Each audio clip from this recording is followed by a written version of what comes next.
It had been 37 days since the Hogwarts Express pulled out of Hogsmeade Station. 37 days since Harry Potter had spoken to Ron Weasley. 37 days since he'd felt like a wizard. He sat on the edge of his bed now, tapping the enchanted notebook Hermione had gifted him before they parted, the only magical thing the Dursleys hadn't yet noticed. Her latest message had faded already. Still no owl? Ron might have used Errol again. I wouldn't worry just yet. Harry wanted to believe her. But a month without a single letter from Ron? It didn't feel right. Something was wrong. The morning sun filtered through the stiff, spotless curtains of number 4, Privet Drive. It was quiet, eerily so. Harry sat at the edge of the kitchen table, poking half-heartedly at a slice of toast that had gone cold hours ago. The sound of rustling paper broke the silence. Uncle Vernon had just returned from the front door, a small stack of envelopes and leaflets in his hand. He flipped through them carelessly, muttering about bills and lawn care, when one odd-looking envelope at the bottom caught his eye. It was not like the rest. Thicker, slightly crumpled, and stamped with a golden seal that had already begun to flake at the corners. "What's this, then?" he mumbled, already tearing it open. Harry didn't look up. He hadn't seen any post addressed to him in weeks, not since Hedwig had been locked in her cage.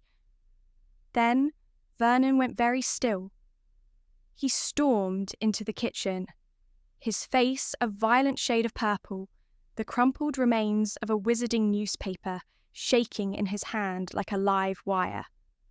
"You want to explain this to me?" he bellowed, slamming the paper down onto the table in front of Harry. A photograph of Harry himself stared back at him, blinking awkwardly beneath the bold headline, "Hogwarts Hero? How one boy stopped a heist that nearly breached Gringotts." Harry's stomach dropped. He hadn't even seen that issue. Vernon jabbed a stubby finger at the moving photograph. "What in the blazes is this? You fought a criminal? A teacher tried to murder you? What sort of lunatic asylum is that school of yours?" Harry stood slowly. "He was after something," he said, trying to keep his voice steady. "Something dangerous. I didn't have a choice." No, don't you dare make excuses," Vernon roared. "You and your freak friends nearly got yourselves killed, and now it's front-page news. What if the neighbours saw this? What if someone thinks we're involved in all this? This nonsense." Harry's jaw clenched. "It wasn't nonsense." "Don't talk back to me, boy." "I didn't want any of it," Harry shot back louder now. "I didn't ask to be attacked. I didn't ask to be famous. I just—" Oh, of course," Vernon sneered. "Poor Harry. Never wanted anything. Always the victim. Always the problem. You think this house is some kind of safe house for your war stories? You think we owe you something?" Harry stared at him, something old and cold rising up in his chest. "You didn't let me in," he said quietly. "Dumbledore made you." For a moment there was silence. Then Vernon's expression twisted into something uglier than Harry had ever seen. "You listen to me," he hissed, his voice trembling now with something more than rage, something close to fear. "You'll never go back to that school. I'm done playing host to your freakish world." He turned on his heel and thundered from the room. "Petunia!" he barked down the hallway. "Lock up that bird. Nail the blasted window shut if you have to. No more of this wizard rubbish. I mean it." Harry didn't move. He stood in the kitchen, watching the headline on the page shift and shimmer, his own face blinking back at him from the magical ink. He didn't feel heroic. He felt trapped. Then came the sound of a key turning in the lock, his bedroom door, and silence. That night, Harry lay on his side, watching the thin stripe of moonlight crawl across the floorboards. The room was too quiet.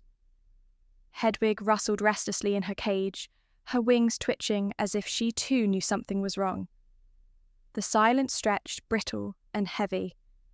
Then, crack. A sharp pop of air, like someone had apparated inside the room. Harry sat bolt upright. Standing at the foot of his bed was something small, hunched and trembling. It had enormous eyes, bat-like ears, and wore what looked like an old pillowcase for clothing.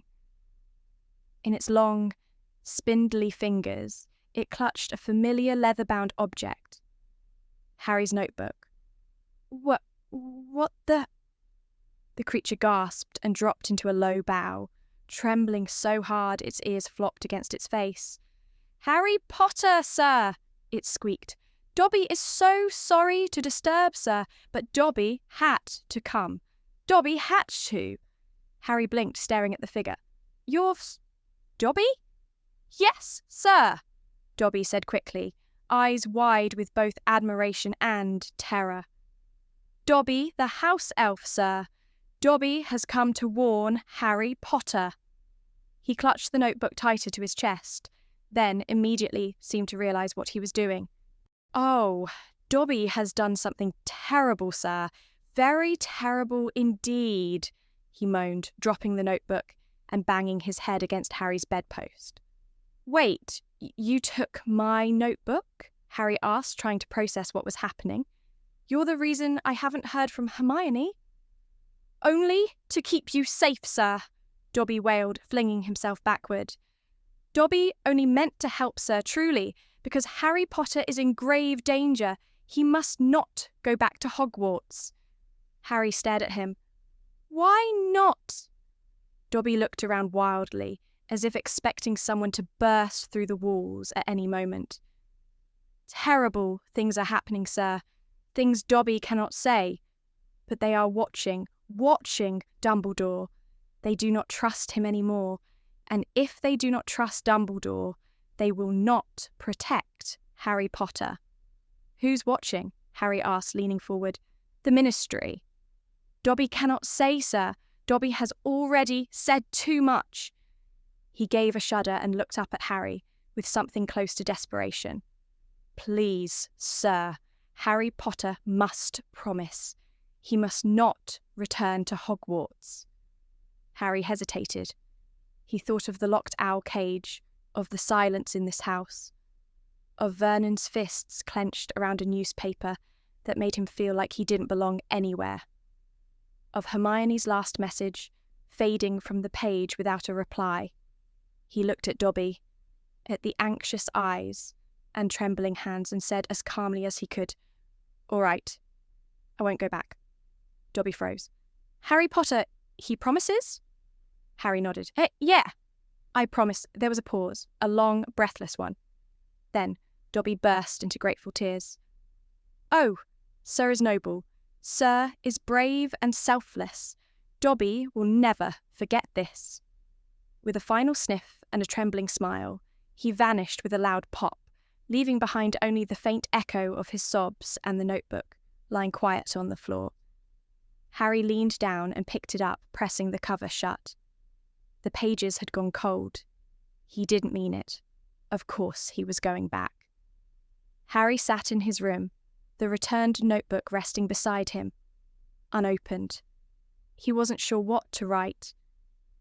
How do you explain to your best friend that a house elf stole your only lifeline? Or that you just lied your way out of a warning you didn't even understand? He hadn't touched his cold dinner tray when he heard it. A soft knock at the front door. Not loud or frantic, just polite, unexpected. He moved to the window, but couldn't see the porch through the overhang. Another knock came, this time echoing across the house. Vernon Dursley squinted through the peephole, already sweating.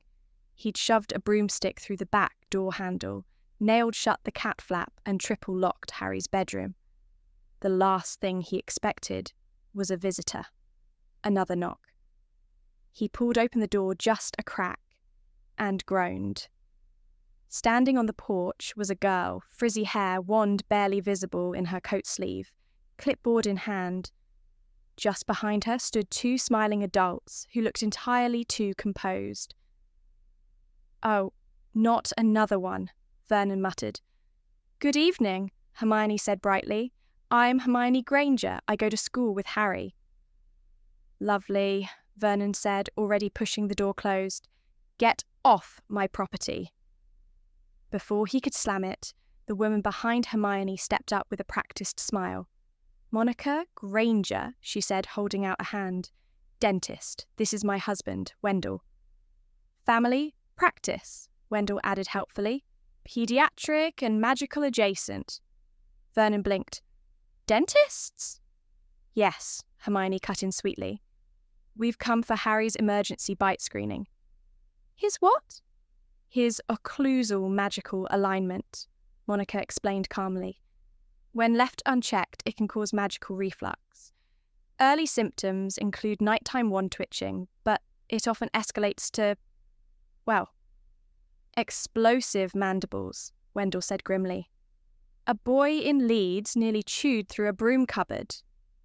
"Collapsed 3 walls and a chimney," Hermione added. Vernon's face had turned a pasty grey. Petunia peered around him. "You're saying Harry's teeth might explode?" "Only if they're stressed," Monica said, "though his last molar scan was wildly unstable. If he sneezes wrong." "There's potential for cross-jaw detonation," Wendell finished. "I told you that boy was unnatural," Vernon muttered. "He hasn't been to a dentist since he was 6, Petunia whispered, horrified. "Which explains the humming," Monica said, pulling out a tongue depressor, wrapped in anti-static foil. Hermione coughed politely. "We'll need 5 minutes upstairs. Quick, magical resonance check. And if we're too late, well, we'd hate to have the ministry involved." That did it. Vernon stepped back like she'd waved a loaded wand in his face. "Upstairs, then," he snapped. "But don't touch anything." "Of course not," Hermione said cheerfully, already stepping inside. "We're professionals." Harry was listening at his bedroom door, heart pounding from excitement and confusion. That's when he saw his notebook glow. The notebook on the bed flared with new ink. Now, window, trunk, H. Harry shoved his trunk through the open window with a grunt, the heavy thing scraping the shingles as it thudded onto the roof. Hedwig's cage followed next, hooting indignantly at the jostling. Outside, the Ford Anglia hovered smoothly beside the house, headlights glowing in the evening mist. The engine thrummed low and impatient. "Come on, Harry," Ron called, half out the passenger window, his hair whipped sideways by the wind. "Hermione said 5 minutes, and your uncle looks like he's about to combust." Harry climbed onto the windowsill, trying not to look down. "She brought her parents." "I know," Ron said, laughing. "Her dad said your molars might explode. I almost stalled the car." The spell broke when Vernon finally realised why the Grangers were really there. "He's escaping!" he bellowed, shoving past Wendell and nearly tripping over Petunia. Hermione stepped neatly aside, snapping her notebook shut. "And that concludes our consultation." "You tricked us!" Petunia shrieked. "Technically," Monica said, handing her a pamphlet, "we saved you from a full cranio-magical eruption. You're welcome." Harry threw the rest of his books and luggage in the back of the car. "Everything in?" Ron asked, glancing over his shoulder. Harry slammed the door shut.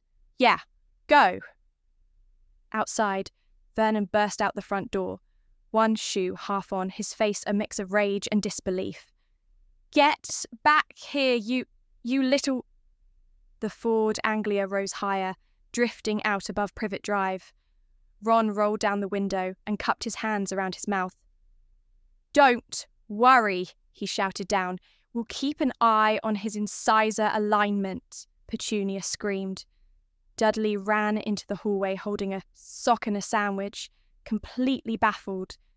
The houses below shrank into specks of orange light.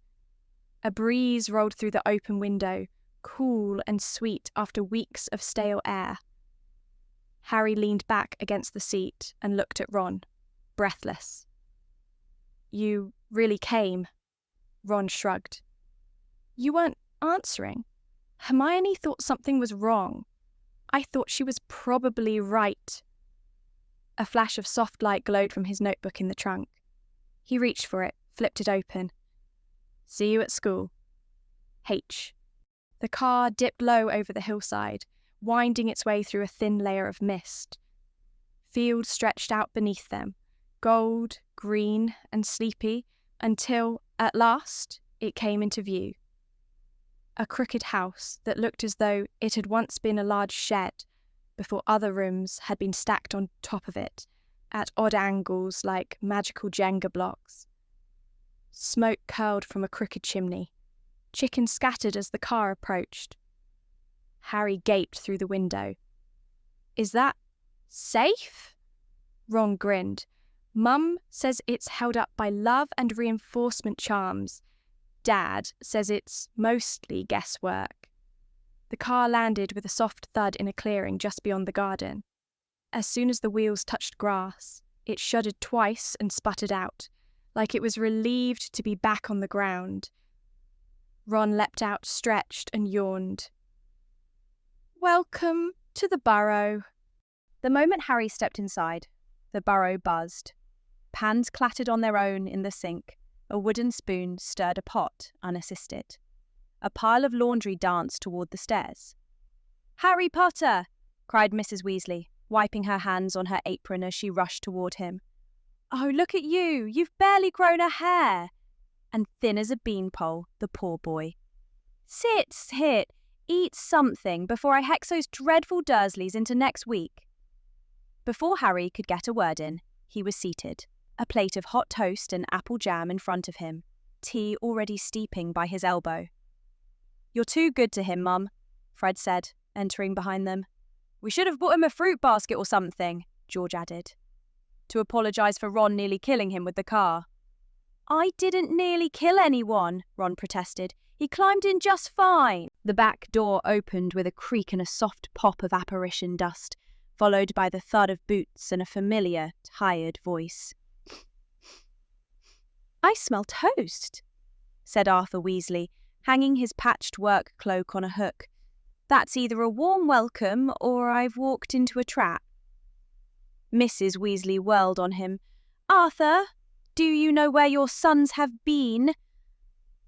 Arthur paused, eyes scanning the room. When he saw Harry, his whole face lit up. "Ah, so that's why the car's crooked in the hedge." And Harry stood instinctively, respectfully. "Mr. Weasley, sir." Arthur chuckled and held out a hand. "No need for the sir. You're very welcome here, Harry. We've heard quite a bit about you. And now I've got a Daily Prophet editor who keeps pestering me with questions about you, poor lad." Harry grimaced. "Yeah, saw that." Arthur's face grew more serious. "You all right?" "Weird things are happening," Harry admitted. "I've heard people are watching Dumbledore." Arthur's brow furrowed, but he nodded slowly. "There's been talk at the ministry. Parents, mostly. Upset about last year. They're pushing for more oversight.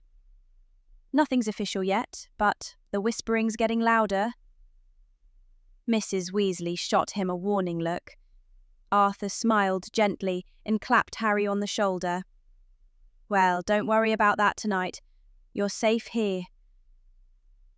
Later, after a dinner filled with meat pies, chatter, and Fred and George's failed attempt to enchant Ron's fork into a violin, Harry sat upstairs in Ron's room, watching the stars through the crooked window.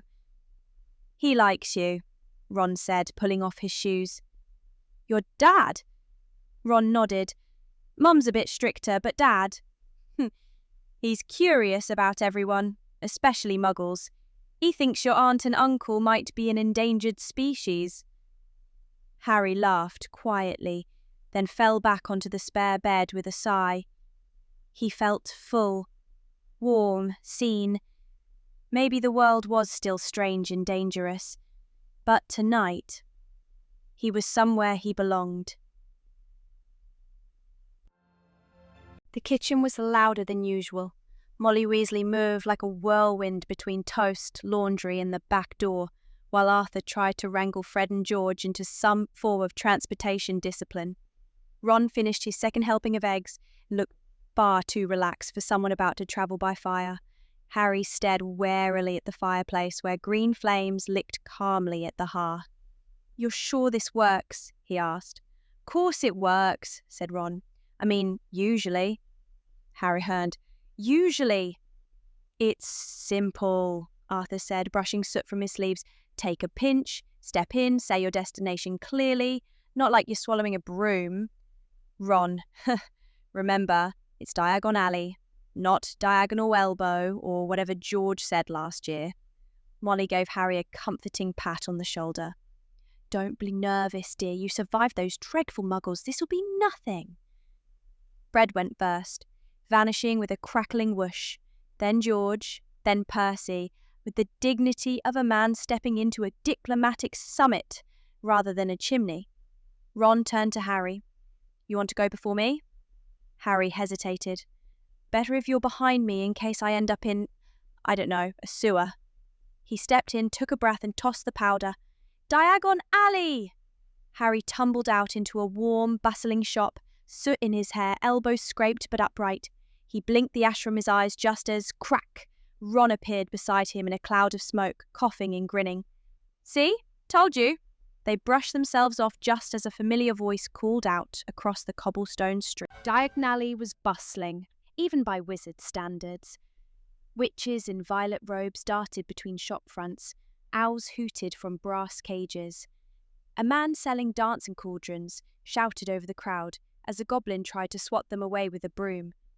Harry had to remind himself to blink. This wasn't the quiet corner of Hogwarts he'd gotten used to.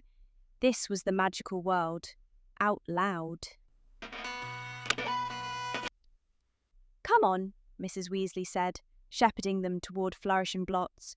"We'll get your books first, then robes, then cauldrons if necessary." "Harry!" Hermione waved as she weaved through the crowd, her parents trailing politely behind with bags of books and brochures titled Tooth Magic and You. She reached them, out of breath but glowing. "I've been here since breakfast," she said. "Mum insisted we get everything before the rush. You should see the new arithmancy section at Flourish and Blots." Ron made a face. "I'll try to contain my excitement." Harry smiled, relief softening his shoulders. "It's good to see you." "You too," she said. "Thanks for coming to the Dursleys," Harry said honestly. "I was losing my mind not being able to speak to you. And Ron." Hermione's smile faltered just slightly, but she quickly turned toward the shops. "Come on," she said. "We've got half a day before we have to meet your mum. Let's get books first." Midway through their shopping, they came across Flourish and Blots. A massive banner hung over the entrance. "Gilderoy Lockhart, signing today. Meet the hero of 100 hair-raising adventures." And there he was, golden-haired, flashing a smile that nearly blinded two witches near the front row. Gilderoy Lockhart stood on a raised platform holding court, and a stack of his books. "Merlin's beard," Ron muttered. "Not him. Mum's read every single one of those stupid books." "Oh no, I completely forgot he was doing a signing today." Her voice jumped half an octave. She began smoothing her hair furiously. "Of course she did," Ron said under his breath. Harry stared at the crowd of witches and a few wizards, clamouring for autographs. "Who is he?" "Some fraud with mice teeth," Ron grumbled. The crowd inside Flourish and Blot swirled with snapping cameras, floating autograph quills, and enchanted confetti that kept spelling Gilderoy. Hermione stood off to the side, clutching a copy of Magical Me tightly to her chest. Her cheeks were flushed, not just from excitement, but from nerves. "Look at him," she whispered to Harry as Lockhart waved at the crowd. "He's so confident. He knows how to speak to people." Harry didn't answer. His eyes were fixed on the ministry officials hovering by the door, pretending not to be guards. Lockhart spotted them immediately, or rather spotted Harry. "Well, well, if it isn't young Mr. Potter. Do come up, my boy. Yes, up on stage. Don't be shy." Before Harry could say anything, a pair of strong hands had guided him onto the platform. The flashes began instantly. Cameras popped. Lockhart's arm draped around Harry's shoulders like they were old friends. "And what an honour to be standing beside another young hero," Lockhart continued, grinning for the crowd. "I dare say you've had quite the summer, haven't you, Harry?" Harry squinted under the lights. "Not really." Lockhart laughed. "Modest, too.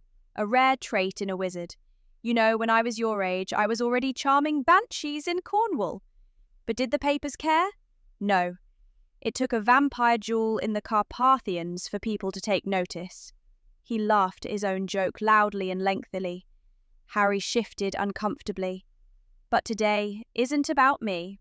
Well, it's slightly about me, but it's about inspiration, bravery, books."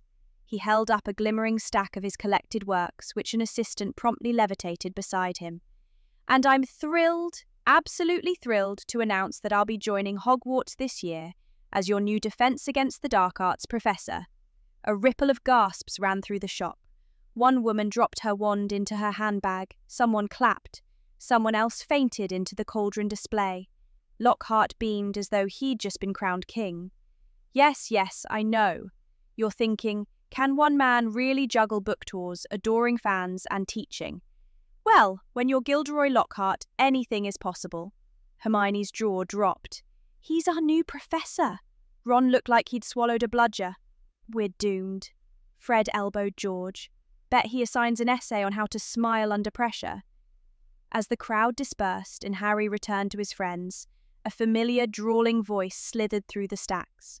"Surprised you didn't faint, Potter? All that attention must be exhausting." Draco Malfoy stepped out from behind a display of Magical Me paperbacks, his usual smirk in place. "Shove off, Malfoy," Ron said. "And Weasley. And your family come to pick up their charity book vouchers, or is that just you helping yourself to the display copies?" Ron took a step forward, but Hermione put a hand on his arm. Draco's eyes flicked to her. "Granger, still pretending you belong in our world, I see. At least I don't need Daddy to drag me around to feel important. Careful. We wouldn't want you turning into a toadstool from all that arrogance." Before Ron could reply, the atmosphere shifted. A cold hush fell over the aisle as Lucius Malfoy appeared behind Draco, his hand resting lightly on his son's shoulder. Arthur Weasley, having watched from across the room, stepped closer, eyes narrowing. "Lucius," he said with an edge. Lucius Malfoy appeared behind Draco, tall and cold, his cane tapping once against the stone floor. "Arthur," he said with a nod of disdain, ignoring the children for the moment. "Still multiplying. Some legacies are built in numbers, I suppose." Arthur raised an eyebrow coolly. "Well, someone's got to raise children who don't sneer at the help, Lucius." Lucius's gaze shifted from Arthur to Harry. "Mr. Potter, so we finally meet. Draco has told me much about your escalades. Curious how trouble always seems to follow you. Or is it the other way around?" Harry's voice was steady. "Maybe the problem isn't who it follows," Harry said, "but who it avoids." Lucius's eyes narrowed. "Whispers travel quickly in our world, and some of us are listening very closely this time, listening to what's being said and who is conveniently silent." Harry didn't blink. "Then I hope they're listening to the right people, because I don't whisper," Hermione chimed in next to them. "Harry's not the one starting rumours, he just ends up cleaning up after them." Lucius turned to Hermione. "Miss Granger, Draco speaks of you often. You seem to enjoy inserting yourself where you don't belong, holding a wand that doesn't call to you." Hermione stood firm. "I belong exactly where I choose to be. And my wand seems to work just fine, Voldemort would conquer after what happened last term, no doubt. Lucius's smile faded. Of course. That kind of bravado often precedes a very sudden fall. You may wave your wand and speak his name, Miss Granger, but courage in ignorance is still ignorance. Some books are heavier than they appear. He reached into his cloak and withdrew a thin black book. Here, a donation. Educational material should be shared with those most eager to learn. He dropped a black book into her bag without waiting for consent.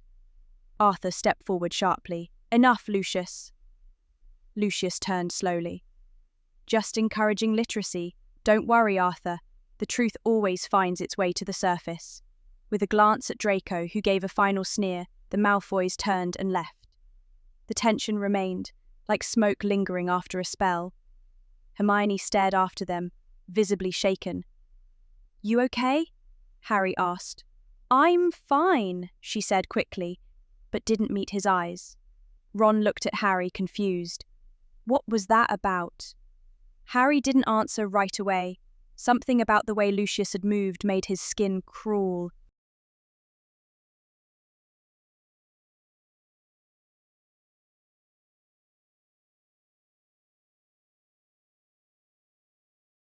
The barrier to platform 9 3/4 stood between platforms 9 and 10, solid, unyielding, and suspiciously normal looking. Harry stared at it, his trolley loaded with his trunk and Hedwig's cage. Ron stood beside him, also frowning. Well, go on then, said Ron. You first. Harry took a breath, gripped his trolley tighter, and charged. Clang. He slammed into solid brick and fell backward, knocking Hedwig's cage sideways. The owl screeched indignantly. What? Try again, Harry gasped, getting to his feet. Ron took a run at it, and bounced off with a loud thud. Several Muggles turned to stare. What's going on? Ron hissed, rubbing his nose. It was open just a second ago. They both tried again, frantically. Nothing. The wall remained a wall. No, Harry muttered, heart sinking. No, no, no. A whisper of movement caught his eye. Just above the platform sign, tucked into the brick like a shadow, a pair of enormous green eyes blinked and vanished. Did you see that? Thoughtful, Ron nodded slowly. That was not normal. They wheeled the trolley behind a pillar to regroup. We'll miss the train, Ron said, panicked. We can't just go home. Harry looked at Hedwig, still ruffled in her cage. There's got to be another way. Then Ron's eyes lit up. The car! Harry blinked. What? My dad's car. It's parked on the street. We could fly it, follow the train. You're joking. Ron was already moving. Come on, before Mum finds us. Back inside her train compartment, Hermione flipped open her enchanted notebook. Harry's last message was frantic. Platform mode open. Something's wrong. Don't know what to do. We're going to miss the train. Her quill scratched across the page in reply. What do you mean it won't open? That's impossible. Wait, is this Dobby again? No answer. Hermione stared at the page, frowning, heart pounding. She felt helpless. Her mother knocked gently on the door. Sweetheart? The train's about to leave. Hermione closed the notebook and looked out the window, hoping, just hoping, that Harry and Ron would find a way. The invisibility booster hummed weakly as the enchanted car lifted off, wobbling uncertainly in the late morning air. Harry clutched the dashboard. Are you sure you know how to fly this? Confident. Ron adjusted the steering wheel like it was a broomstick. I watched Dad do it loads of times.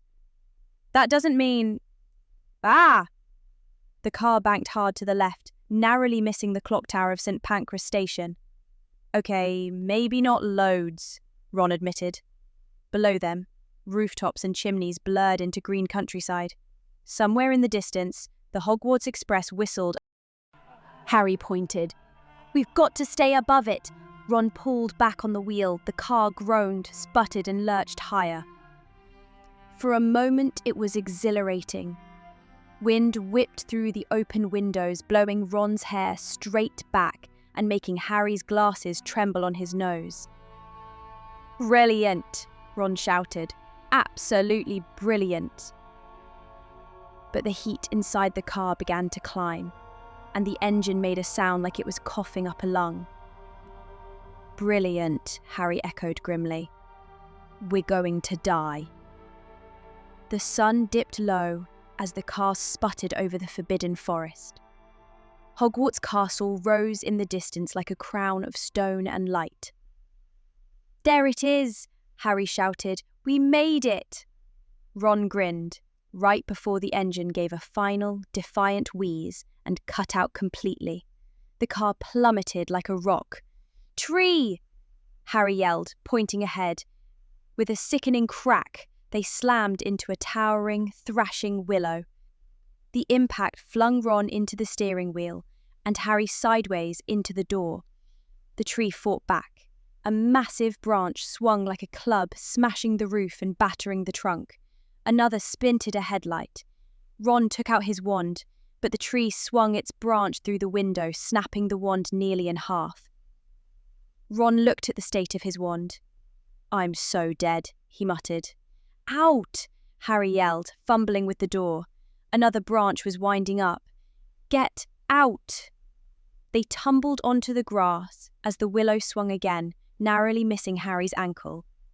The Ford Anglia, as if deciding it had had enough of this nonsense, lurched forward on its own, coughed out their luggage like a sick dog and sped away into the forbidden forest with a rattle of indignation. Harry lay on the ground, winded and bruised, staring up at the darkening sky. Mum's gonna murder me, Ron groaned beside him. Only if Snape doesn't get to you first, Harry said. Harry and Ron limped up the stone steps, their robes torn and grass-stained, bits of bark still stuck in their hair from the whomping willow's violent thrashing. Their arms ached from bracing against the dashboard. The front of the castle loomed ahead, lit by lanterns in moonlight. Before they could knock, the heavy oak doors creaked open of their own accord. Standing just inside, framed like a gargoyle in the doorway, was Professor Severus Snape. His black robes hung like curtains, his arms folded tightly across his chest. Ah, he said, voice dripping like acid. Our celebrities have arrived. Harry opened his mouth to speak, but Ron beat him to it. Evening, Professor. Snape's cold eyes scanned them. Harry's limp, Ron's scratched chin, the dead twig in Harry's fringe. You look like you were dragged through the forbidden forest. We nearly were, Harry muttered. Snape's thin lips twitched upward in what might have been a smile in another universe. Come, Professor McGonagall is eager to see you. The fireplace still glowed with the leftover flue sparks as McGonagall turned from her desk. A steaming teacup hovered mid-air, forgotten. Her expression froze the room, colder than the Scottish Highlands. You flew, she said, each word etched with disbelief. An enchanted Muggle automobile has school. Harry straightened. We tried to get through the barrier. It's sealed shut, Ron added. We thought we missed the train. So your solution, McGonagall said sharply, was to take to the skies, risking discovery by Muggles. You were seen. We weren't, Harry said, though his voice faltered. McGonagall's eyebrows vanished into her hairline. You crashed into the whomping willow. That tree has stood since the 1700s, and is now minus a few limbs, Snape added coolly, arms crossed. Harry caught the flicker of worry beneath McGonagall's fury. Not for the tree, but for them. We didn't think we had another choice, Ron muttered. We just wanted to get to school. Snape stepped forward. If it were up to me, they'd be sent home. Reckless endangerment, willful misuse of a bewitched object, and sheer idiocy. That'll do, Severus, McGonagall said sharply. She closed her eyes for a moment, clearly composing herself. Then she looked between the two boys. We will discuss your punishment tomorrow morning. For now, you would go to the feast. Quietly. No dehaws. Ron's head lifted. So we're not expelled? Not yet, she said.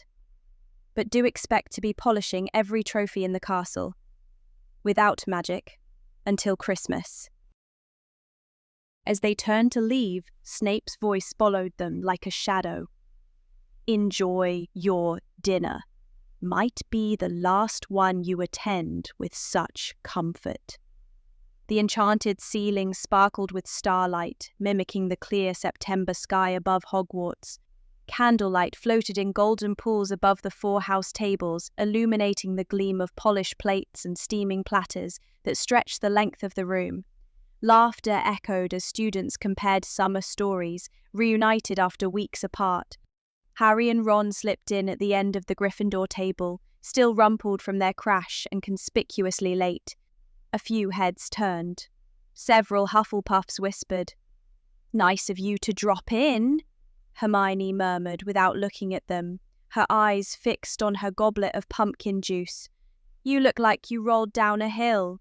"Dry crashed into one," Ron muttered, reaching for a bread roll, still dizzy. Hermione finally glanced at them and frowned. "You didn't even try to change into fresh robes." Harry rubbed the back of his neck, flushing. "We weren't exactly welcomed with a wardrobe." Ron leaned in, curiously. "Is it true you've already memorized the whole book list?" Hermione gave a small, proud sniff. "Only the arithmancy supplement." "Of course," Ron groaned. Across the hall at the long staff table, Professor Dumbledore stood and raised his hands. The chatter quieted at once. "Welcome," he said warmly, his voice carrying over the candlelight and clatter. "To returning friends, new faces and yes, new professors." Dumbledore's voice dropped as he said the words, "new professors." A hum of curiosity stirred through the students like a breeze through grass. Dumbledore's eyes twinkled behind his half-moon glasses. "I trust you will all extend your courtesy and enthusiasm to the newest member of our staff, your Defense Against the Dark Arts professor." A chair scraped back with theatrical timing. Gilderoy Lockhart stood, beaming as though he'd just won a wizarding Oscar. His robes shimmered seafoam green, embroidered with golden embroidery that glinted every time he moved. His wind-swept hair curled just so. "Thank you, Headmaster," he said, clasping his hands with mock humility. "Truly, it's marvellous to be back at Hogwarts, though of course I never really left. I dare say a bit of my legacy lingers in every corridor." A few younger students clapped uncertainly. Lavender Brown gave a breathless giggle. Fred and George both groaned and dropped their heads to the table. Lockhart's blue eyes scanned the crowd, searching, shining, until they found Harry. "And what a privilege," Lockhart continued, "to be teaching such bright, brave young minds, some of whom," he added with a slight flourish of his arm, "have already faced incredible danger."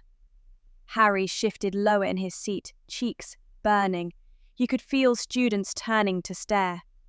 Hermione clapped politely, eyes shining. "He's so eloquent," she whispered, clearly impressed. "And his robes are hand-stitched by Celestine Aurum. She's brilliant." Ron leaned closer to Harry, his voice low. "Here we go."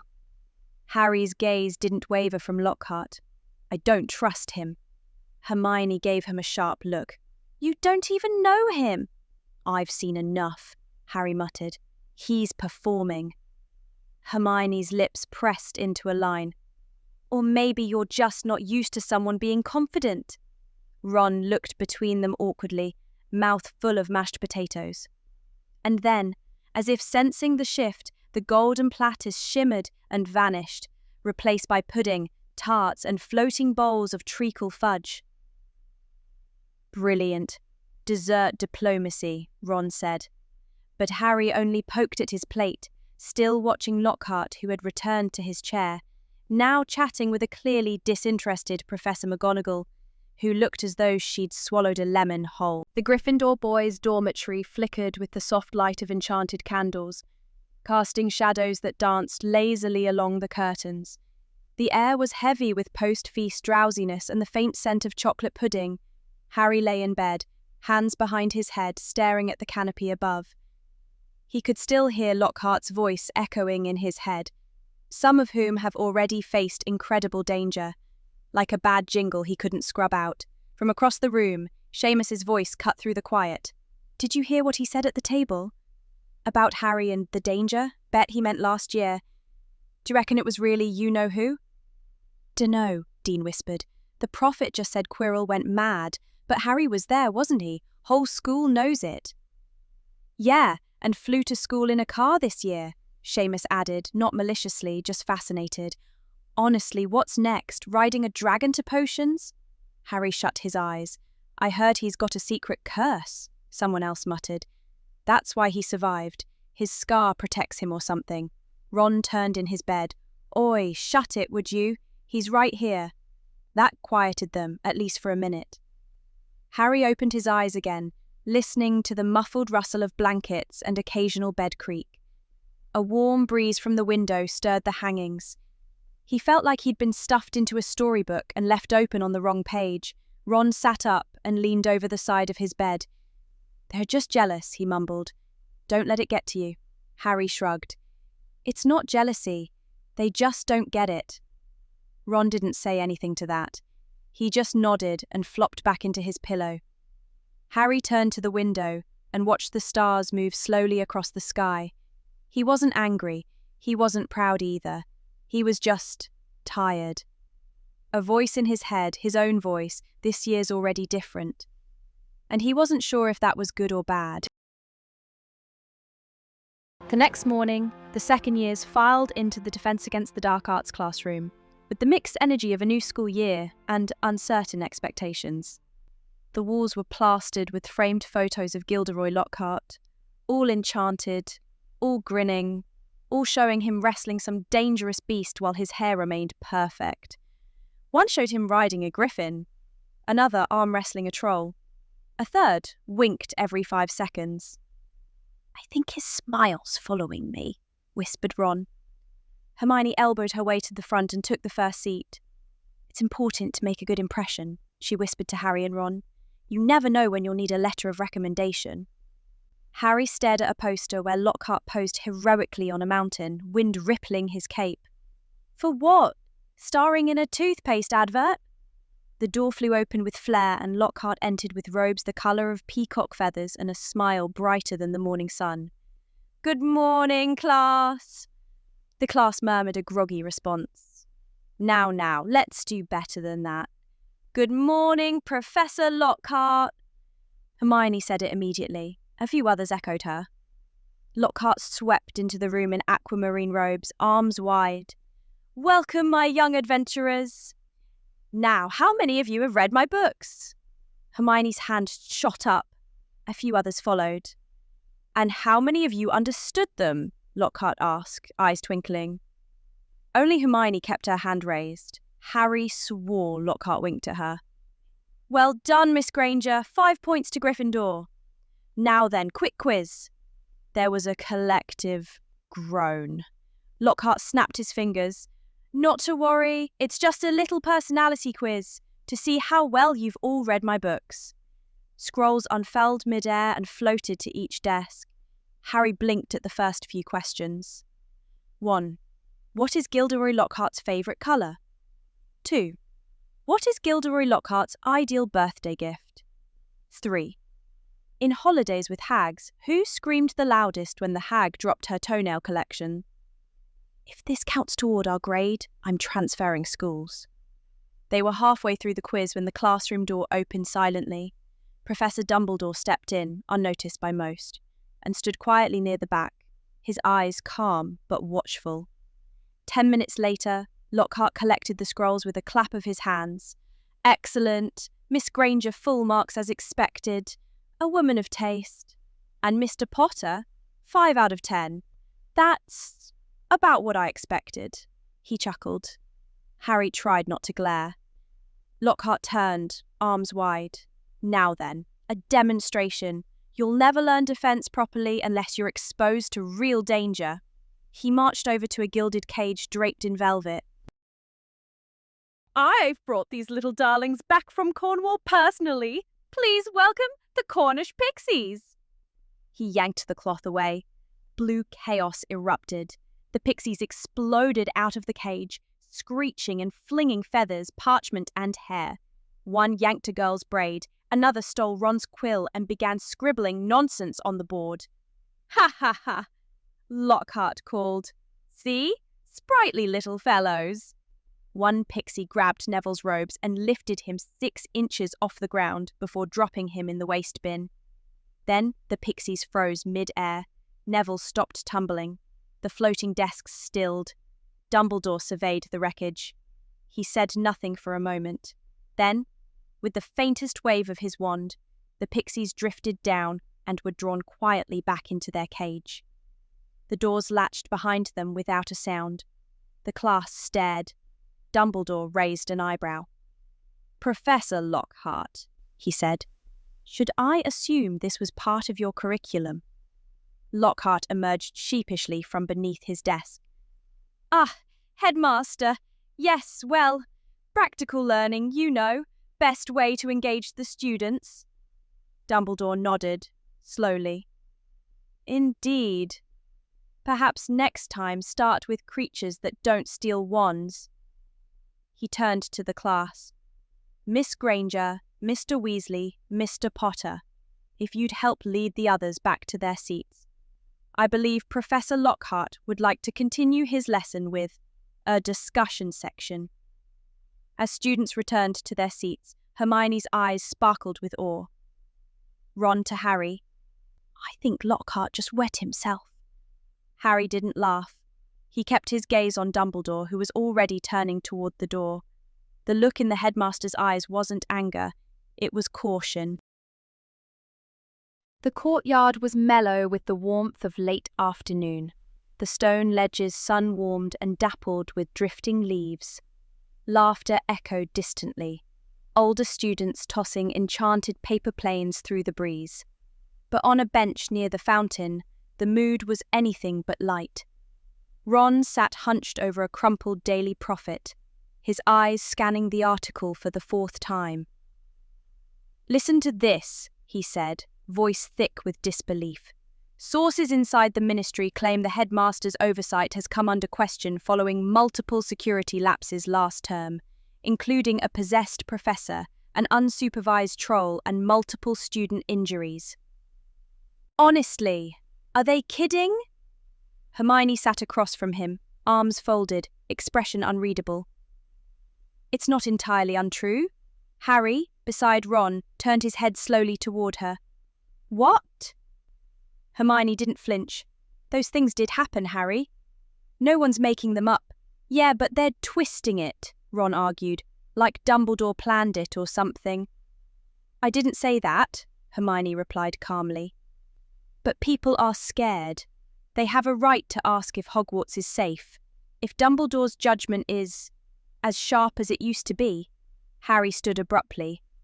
"He's the reason I'm alive." Hermione looked up at him. "And he's also the reason you were in danger to begin with." Harry's jaw tightened. "That's not fair." "No," she admitted, softer. "But it's not entirely wrong either. He knew something was going on with Quirrell. He even said as much at the end of last year. But he let it play out. He had to," Harry insisted. "He was trying to protect the stone, and me." "By letting you walk into a trap?" Hermione asked, and for the first time her voice sharpened. "You think that's how protection works?" Ron held up a hand, sensing the heat building between them. "Maybe cool it a bit." "I trust Dumbledore," Harry said, cutting across him, eyes never leaving Hermione's. "Because he tells me the truth. Because he doesn't pretend everything's fine when it's not." "And what am I doing then?" Hermione asked. "I'm trying to see the bigger picture, Harry. You always think Dumbledore has a plan, like it's all part of some grand puzzle only you can solve." Harry scoffed. "And you'd rather believe a ministry that put Lockhart in charge of defending us?" Hermione's face flushed. At least Lockhart is being honest about danger. He's not sweeping things under the rug, and he's published 7 books on defensive theory. That's more than any of our last professors. Based on that lesson, I reckon he's been telling tales in those books. Hermione sighs. Everyone has a bad first lesson. You're being unfair. No, I'm being realistic. Harry leaned forward. He's clearly just here for fame. You saw how he acted with me at the bookshop, pulling me onto the stage like we're some double act. He admires you, Harry. I highly doubt it, Harry shot back. Everything he says is to make himself look better. Hermione bristled. Why are you so quick to assume the worst? Because I've seen it before, Harry said loudly. People trying to twist things. Hermione picked at the corner of her book. You don't have to like him, but just because the public wants answers doesn't mean they're wrong to ask. A silence fell. Ron looked between them, fidgeting with the edge of the newspaper. The enchanted fountain behind them burbled gently. The only sound, between 3 friends suddenly feeling the weight of not quite seeing eye to eye. I'm going to the library, Hermione said at last, standing briskly. She walked away without waiting for an answer, her steps sharp on the flagstones. Ron watched her go.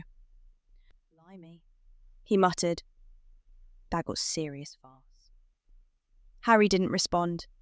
He stared after her, jaw clenched, the words still burning in his chest. Above them, the clouds began to gather slowly. The next day, the dungeon smelled like despair and cabbage. Cauldrons bubbled gloomily in the half-dark, casting flickering green shadows. It was the sort of place joy came to die. Professor Snape stood at the front of the room, arms folded like a disappointed bat.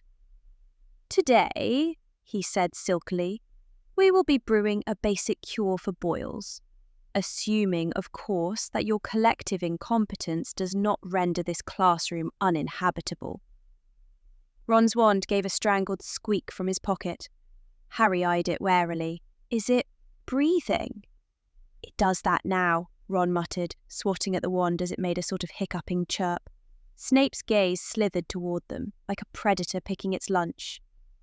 Mr. Weasley, he said, am I to believe that your wand is attempting to communicate with the dead?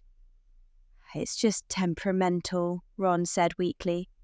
Much like its owner, Snape said. Do try not to murder anyone with it today. Hermione clears her throat. Professor, the instructions.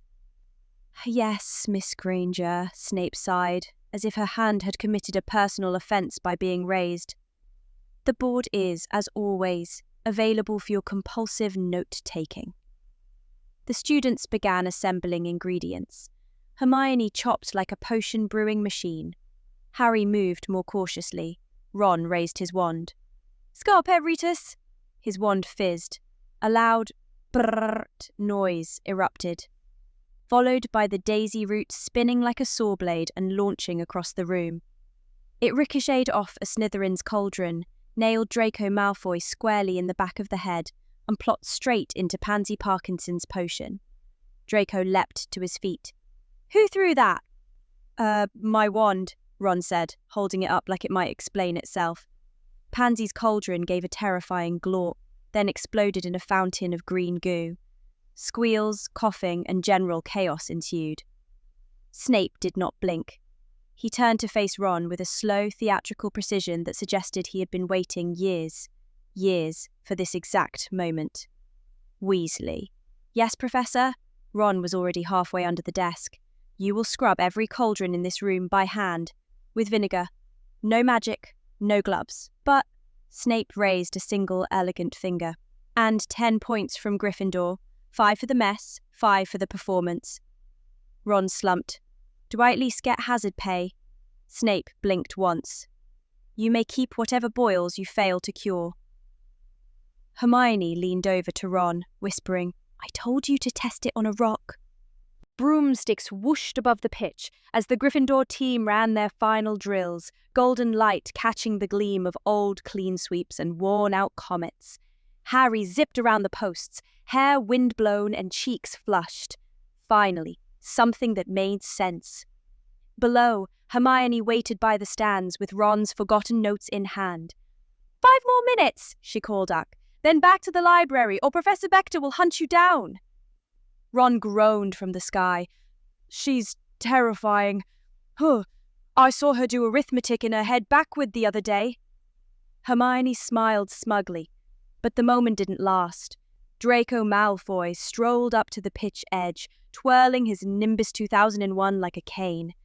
Fancy seeing the Gryffindorks out here, practicing how to fall with style?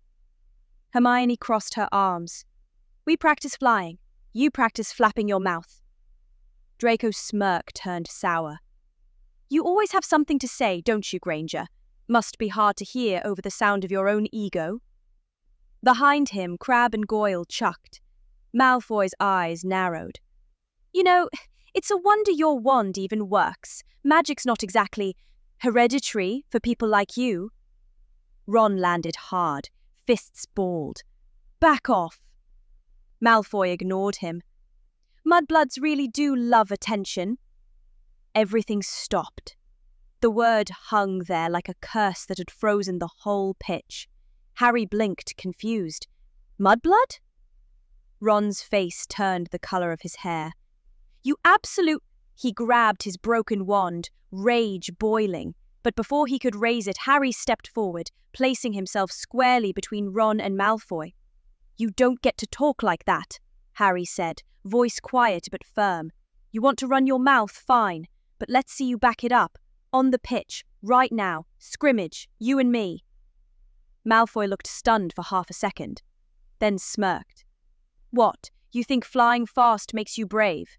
No, Harry said, standing up to cowards like you does. Whispers spread. Fred and George exchanged glances.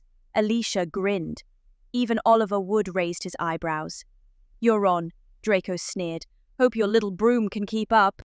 The whistle blew, and chaos erupted in the air. Fred and George boxed Slytherin's beaters. Angelina zigzagged in and out like a wild bludger. Malfoy tailed Harry but couldn't close the gap. Harry cut the wind like it owed him. Hermione stood frozen on the sidelines, hand to her mouth. Then Harry spotted it, the glint of gold. He dove hard. Malfoy followed, too late. Harry's fingers closed around the snitch with a snap. Cheers exploded. Gryffindor had dominated. Harry looped back and hovered in front of Draco mid-air, grinning. Thanks for the motivation. Malfoy seethed and flew off without a word. In the stands, Harry sat beside Ron, breath still short. The adrenaline was wearing off, and the weight of the word Draco used began to set in. What did he call her? Harry asked quietly. Ron looked down. Mudblood. It means Muggleborn, but worse. Like filthy blood. It's dark, mate. Real dark. Harry stared out at the empty pitch, fists clenched. He thinks that matters. He wants it to, Ron muttered. But you shut him up. Harry nodded, then frowned. Where's Hermione? Ron sighed. Went back to the dormitory, said she had to, hesitantly, talk to a friend. Harry was surprised. Usually, Hermione told him how she felt about anything, but lately, that hasn't been the case. September passed in a haze of hovering quills, muddy Quidditch boots, and Lockhart's blinding smile. If Harry had hoped for a quieter second year, he'd clearly underestimated Hogwarts. Lockhart's classes were unbearable.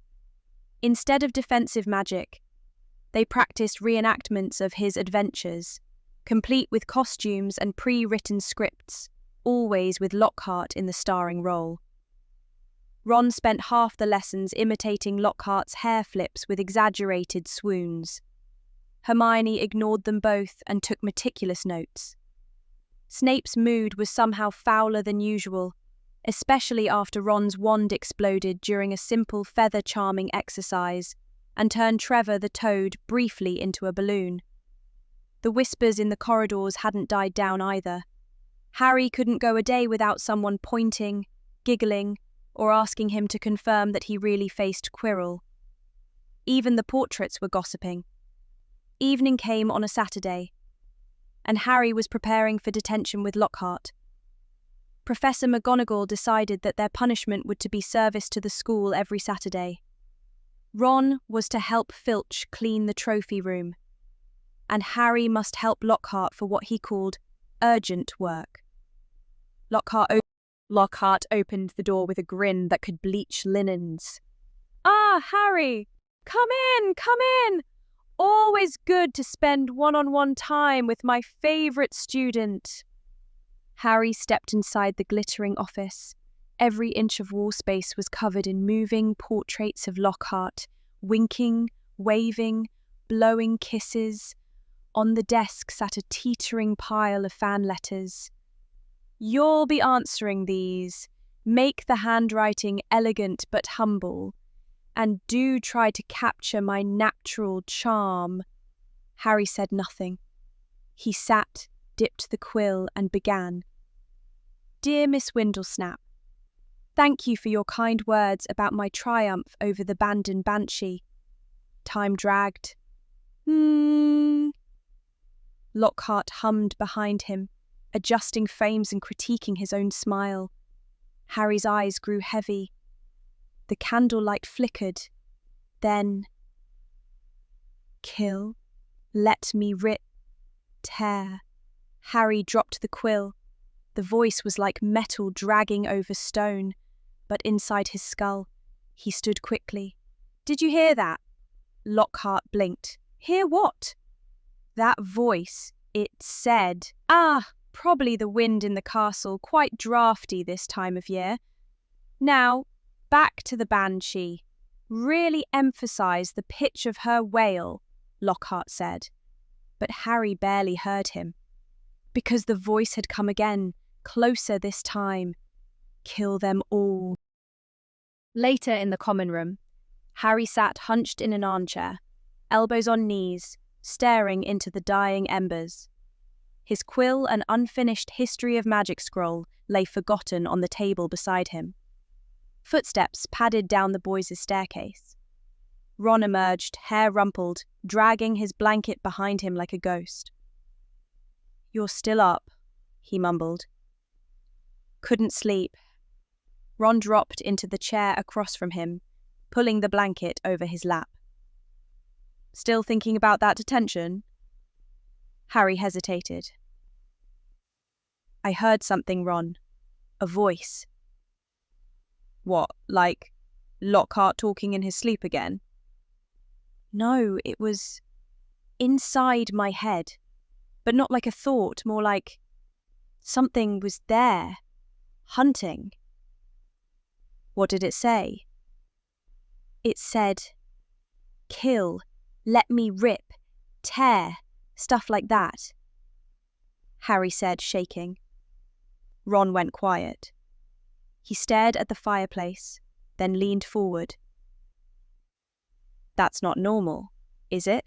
I mean, you don't think someone cursed you?" "I thought maybe it was just something weird the castle does," Harry admitted. But Lockhart didn't hear it, and it wasn't the castle creaking or Peeves messing around. It was real. Ron frowned. "Did it sound like a ghost?" "No, it sounded alive." The air grew colder, even with the fire flickering. After a moment, Ron said, "Maybe you should tell Dumbledore." Harry exhaled, long and slow. "Yeah, I thought that too, but he's being watched, right? Everyone's breathing down his neck after last year. What if this just makes it worse? What if they say I've gone mad?" Ron leaned back. "Then they'd be wrong, but I get it. You don't want to add fuel." Harry nodded. What would you do? Ron was quiet. Then, with a shrug, if I were you, I'd wait. Not because I think it's nothing, because I think Dumbledore would believe you. But if you tell him too soon and it gets out, people might think you're making it up, especially after the Lockhart circus.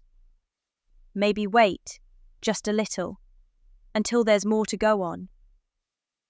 Harry didn't answer, but when he finally went to bed, the whisper still lingered in his ears, and so did Ron's advice.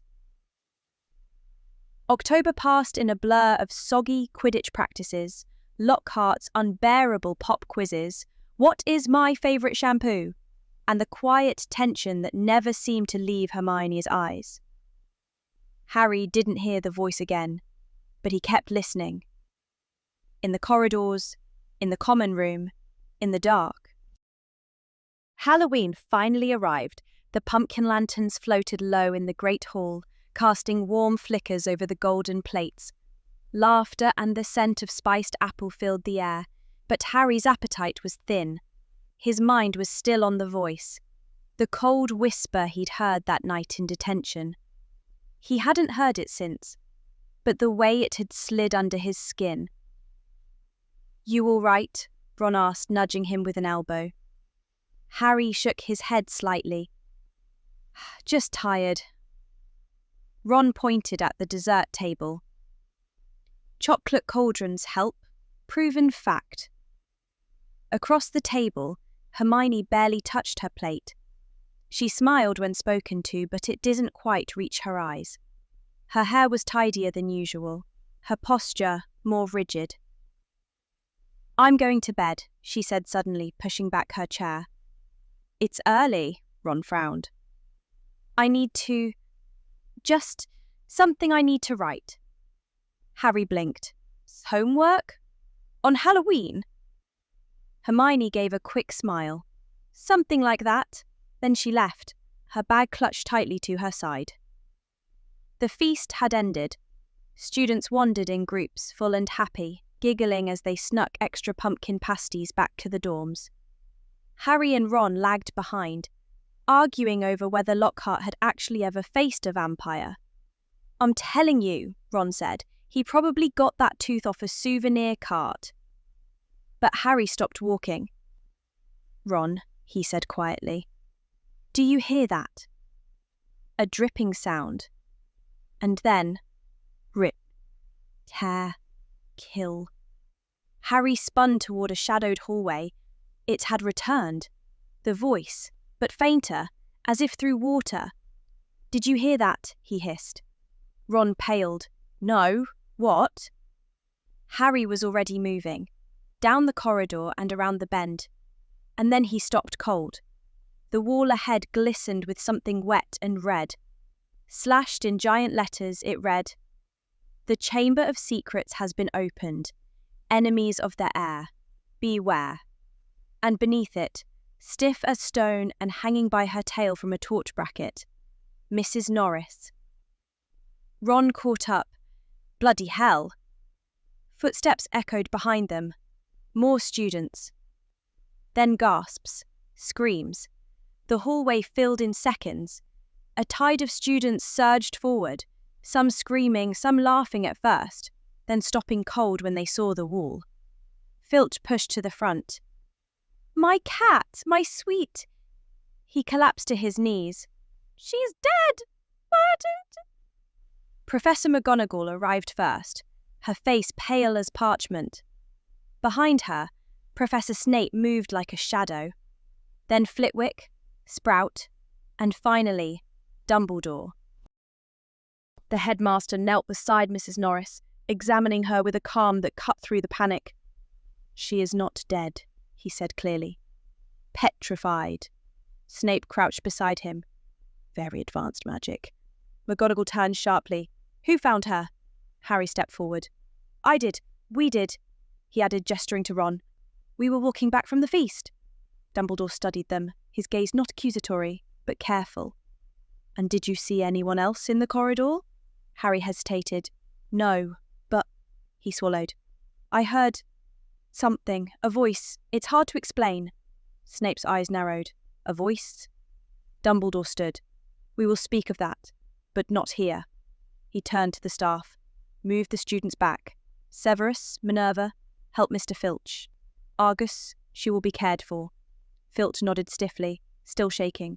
Dumbledore turned once more to the wall, eyes reading the message as if it were a riddle in a long-forgotten tongue. Then, more quietly to himself, so it begins again. Later that night, Harry arrived at Dumbledore's office. The carved griffin slid aside, revealing the spiral staircase beyond. Harry stepped carefully, shoes echoing on the stone. He'd never been to the headmaster's office alone. Not like this. At the top, the door opened before he could knock. Inside, the room glowed with soft amber light. Shelves of odd silver instruments clicked and puffed. A great red and gold bird stirred in its perch. Fawkes, blinking at Harry with ancient, patient eyes. And behind his desk, hands folded, sat Professor Dumbledore. Come in, Harry, he said gently. Harry stepped forward. He wasn't sure whether to sit or speak, but Dumbledore nodded toward a chair. No trouble.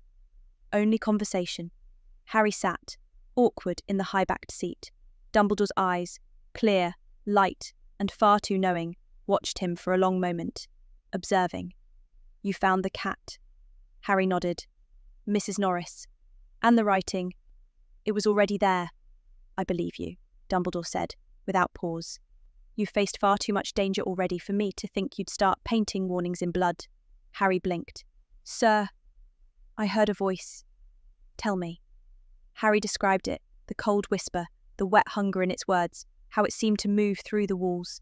It said, rip, tear, kill. I've never heard anything like it. Dumbledore leaned back, face grave. Few have.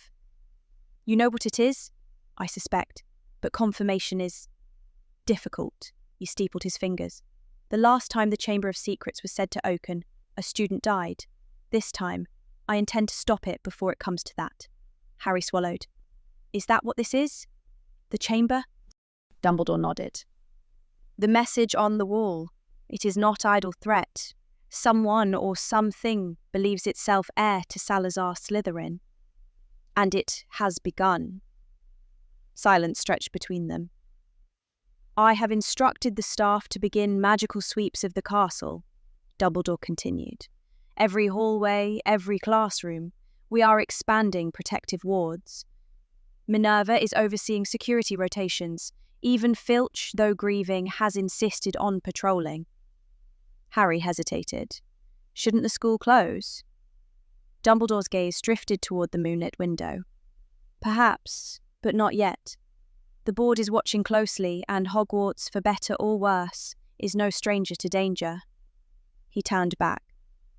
Which is why I must ask you something, Harry. Harry straightened. If you hear that voice again, tell me, immediately, no matter the hour. Harry nodded. Yes, sir. Dumbledore's face softened.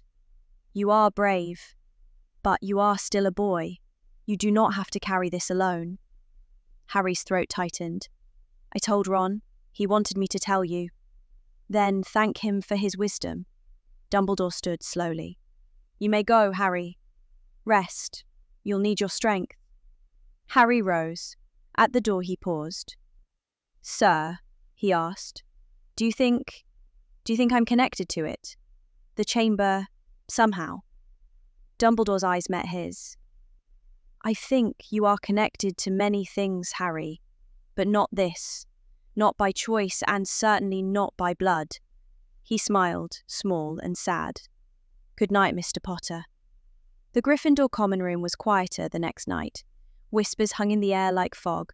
Eyes flicked to Harry as he entered, and then away just as fast. Someone dropped a copy of the Daily Prophet the moment he walked by. The headline flashed. The chamber reopens, cat petrified in Hogwarts horror. Ron met him at the bottom of the stairs. They're talking about you. I know, Harry said. It's the same look I got last year, except this time it's worse. They found Hermione already at a table, flipping through Hogwarts history with a furrowed brow. You'd think, she said irritably, that more people would question the handwriting on the wall. It was neatly written, with punctuation. That doesn't sound like a murderous monster's style. It was done with a wand, Harry said quietly. I could feel it. Not claws. Hermione tapped her chin. Or a magical object, then. A charmed brush, maybe. Either way, someone wanted to be seen. Ron leaned in. Lavender said she overheard a Ravenclaw telling people you were hissing at the walls, Harry. Harry's stomach dropped. I didn't even open my mouth. Well, Ron said, you were standing next to the cat. You keep getting caught near trouble. It's a fair enough misunderstanding. Hermione closed her book. Determined. We need facts, not whispers. Later that week, Lockhart hosted a dueling session instead of class. The classroom had been transformed. Desks were shoved against the walls. Candles floated overhead, casting dramatic shadows. A long, raised platform had been conjured down the middle of the room. Gilderoy Lockhart stood at one end, wand raised like a rapier, gleaming teeth on full display. Welcome to your very first dueling session. Now, don't worry. I won't have you facing cursed daggers or banshees just yet. We're starting simple, the art of disarming. He turned with a flourish. But first, a demonstration. And who better to duel with than our esteemed potions master, Professor Snape? Snape stepped forward, silent as smoke, his robes trailing like spilled ink. He eyed Lockhart with thinly veiled disgust. A pleasure, Severus, Lockhart said, bowing extravagantly. Don't hold back. The students want a proper show. Oh, Snape said silkily. They'll get one. They took their positions. Lockhart counted dramatically. 3, 2, 1, go! Expelliarmus! Lockhart shouted. Snape blocked without missing a beat. Stupefy! Snape barked in return. Lockhart flew backward off the platform like a rag doll. His wand spun into the air and clattered beside a startled Neville. Lockhart landed in a heap of blue satin and wounded pride. Gasps echoed through the room. Ron doubled over with laughter. Hermione looked horrified and impressed. Harry bit his lip to avoid smiling. Snape stepped off the platform and retrieved his wand with practiced calm. Perhaps you'd like to supervise from the sidelines, Gilderoy? Lockhart scrambled upright, red-faced but trying to smile. Well, excellent power, Severus. Always good to show the students what not to do when casting a shield charm. Snape said nothing. His expression didn't change. But his eyes flicked toward Harry. Mr. Potter, Mr. Malfoy, front and centre. Harry exchanged a glance with Ron. Why's he making me go first? Because he hates you, Ron said matter-of-factly. Now go before he volunteers me. Harry stepped forward onto the platform. Across from him, Draco cracked his knuckles and smirked. You'll bow first, Lockhart called, brushing dirt from his robes. Then try to disarm with Expelliarmus or stun with Stupefy. Nothing more. They bowed, sort of. Draco dipped with sarcasm. Harry gave a stiff nod. Lockhart raised his arm dramatically. On 3. 1, 2, Expelliarmus! Draco shouted early. Harry blocked just in time. Red sparks cracked like firecrackers. The Carth screamed as a nearby quill pot exploded. Snape stepped forward. Control yourselves. But Draco wasn't done. Let's see how you handle this. Serpent Sorcerer! A thick, black serpent burst from his wand and hit the floor with a heavy slap. It hissed, coiling, fangs bared, and slithered toward Justin Finch-Fletchley, who backed up into the wall. Gasps rippled through the class. Leave him, Harry yelled. Or at least he thought he did. But the words came out in hisses. Long, liquid, whispering. The snake paused. Then slowly it lowered itself and slithered away. The silence that followed wasn't relief. It was dread. Justin stared at Harry like he'd sprouted horns. What the hell was that? Harry blinked. I told it to stop. You were speaking Parseltongue. Hermione whispered, wide-eyed. You were speaking Snape. Snape stepped forward, eyes glinting. Well, I was unaware of your talent, Potter. Rare, and often misunderstood. Most associated with dark wizards, someone muttered near the back. Draco smirked. Potter's full of surprises, isn't he? Harry looked around. Everyone had moved back, even Justin, even Seamus. Hermione hadn't moved, but she looked shaken. Lockhart stepped forward, still brushing soot from his robes. Well, let's call that a wrap, shall we? But Harry didn't move. His heart pounded. Something had shifted in the room, in the air, and it wasn't just magic. Everything changed that week. Harry discovered what benign Parseltongue meant and how it connects back to Salazar Slytherin.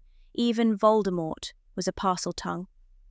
Harry lay sleepless some nights, afraid that we may unconsciously wander into the quiet halls and paint them with blood. Ron did his best to comfort him, but all the evidence pointed to him. Harry walked the corridor between herbology and charms, his footsteps echoing far louder than usual. Whispers followed him, sharp, quick murmurs that hushed the moment he turned his head. It was getting worse. Last week, it had just been a few Slytherins sneering "Snake boy" under their breath. Now, even Ravenclaws stepped aside when he passed. A second-year Hufflepuff dropped her books when he brushed by too quickly. Even some Gryffindors hesitated. Lavender Brown avoided eye contact. Dean Thomas gave a tight nod and little else. As he turned the corner, Colin Creevey appeared, camera clutched to his chest. Harry, he stammered, eyes darting around the hall. Could I still maybe get that photo? He trailed off. 2 6-years from Hufflepuff glared at Colin. Never mind. And turned away. Harry didn't stop him. The next day, Hermione sat, hunched over a book at breakfast, her toast untouched, and her tea stone cold. Ron waved a sausage in front of her. Oath to Hermione. You gonna eat that, or should I rescue it from a slow death? No time, she snapped, flipping a page with more force than necessary. I've got to recheck the passage in Hogwarts: A History on Secret Rooms. You already read it twice, Harry said. That doesn't mean I didn't miss something. But she wasn't focused. Her fingers fidgeted with her quill. And she blinked more than usual, like she was trying to stay awake. Over the next few days, Hermione's disappearances became more frequent. She skipped dinner. She arrived late to class with ink stains on her fingers and no explanation. Sometimes, Harry caught her staring blankly ahead. Her hand curled around the spine of a small black book, one he didn't recognize. He didn't ask. Not yet. Later, Harry and Ron were loitering around the library entrance, waiting for Hermione. I'm telling you, Ron whispered. Something's going on. They're all acting weird. Professors moved past them in tighter groups than usual. Snape walked shoulder to shoulder with Sprout, an alliance so unnatural it might have warranted a headline in the Prophet. Even Professor Flitwick looked grim. Dumbledore's making them do something, Harry said. I heard McGonagall tell Peeves to report any odd magical behaviour, like he's a hall monitor now. Filch has doubled the patrols, Ron added. I caught him muttering about suspicious wand movements. Like, what does that even mean? Harry's smile faded. Something's wrong, and everyone thinks it's me. Ron was about to respond when Hermione appeared at the top of the stairs, pale and clutching her bag. Where were you? Harry asked. We waited 10 minutes. Just the library, she said too quickly. I lost track of time. You all right? I'm fine, she said, brushing past them. Come on, we have transfiguration. The castle was quieter than usual, not silent, but watchful. Every portrait seemed more alert, every suit of armour less decorative. Even the ghosts floated by with hushed murmurs instead of greetings. Harry was walking back from the library alone. Hermione had stayed behind again, claiming she was on the verge of a breakthrough.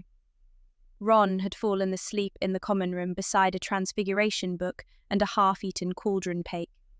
His footsteps echoed sharply on the stone, and with each turn of the corridor his stomach tensed tighter. He could feel it building, that strange buzzing behind his eyes, a pressure like static crackling along his skin. It had happened before. He paused at the foot of the grand staircase. A strange smell lingered in the air, like wet stone and copper. And then he heard it. See? Tear. So close. Taste. It was a whisper, but it ran down his spine like ice. He whipped around, heart hammering. Nothing. Except, up ahead, a slumped figure lay on the ground. Harry broke into a run. Justin Finch-Fletchley was sprawled against the wall, stiff as a board, eyes wide with frozen terror. Beside him, nearly headless Nick floated rigidly in midair, frozen in a cloud of smoke-like grey. Harry staggered back. No, not again! A shout rang out behind him.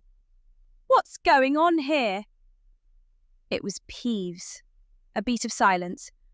Then the poltergeist screamed at the top of his lungs. Attack! Attack! Another one's been attacked! Doors flew open.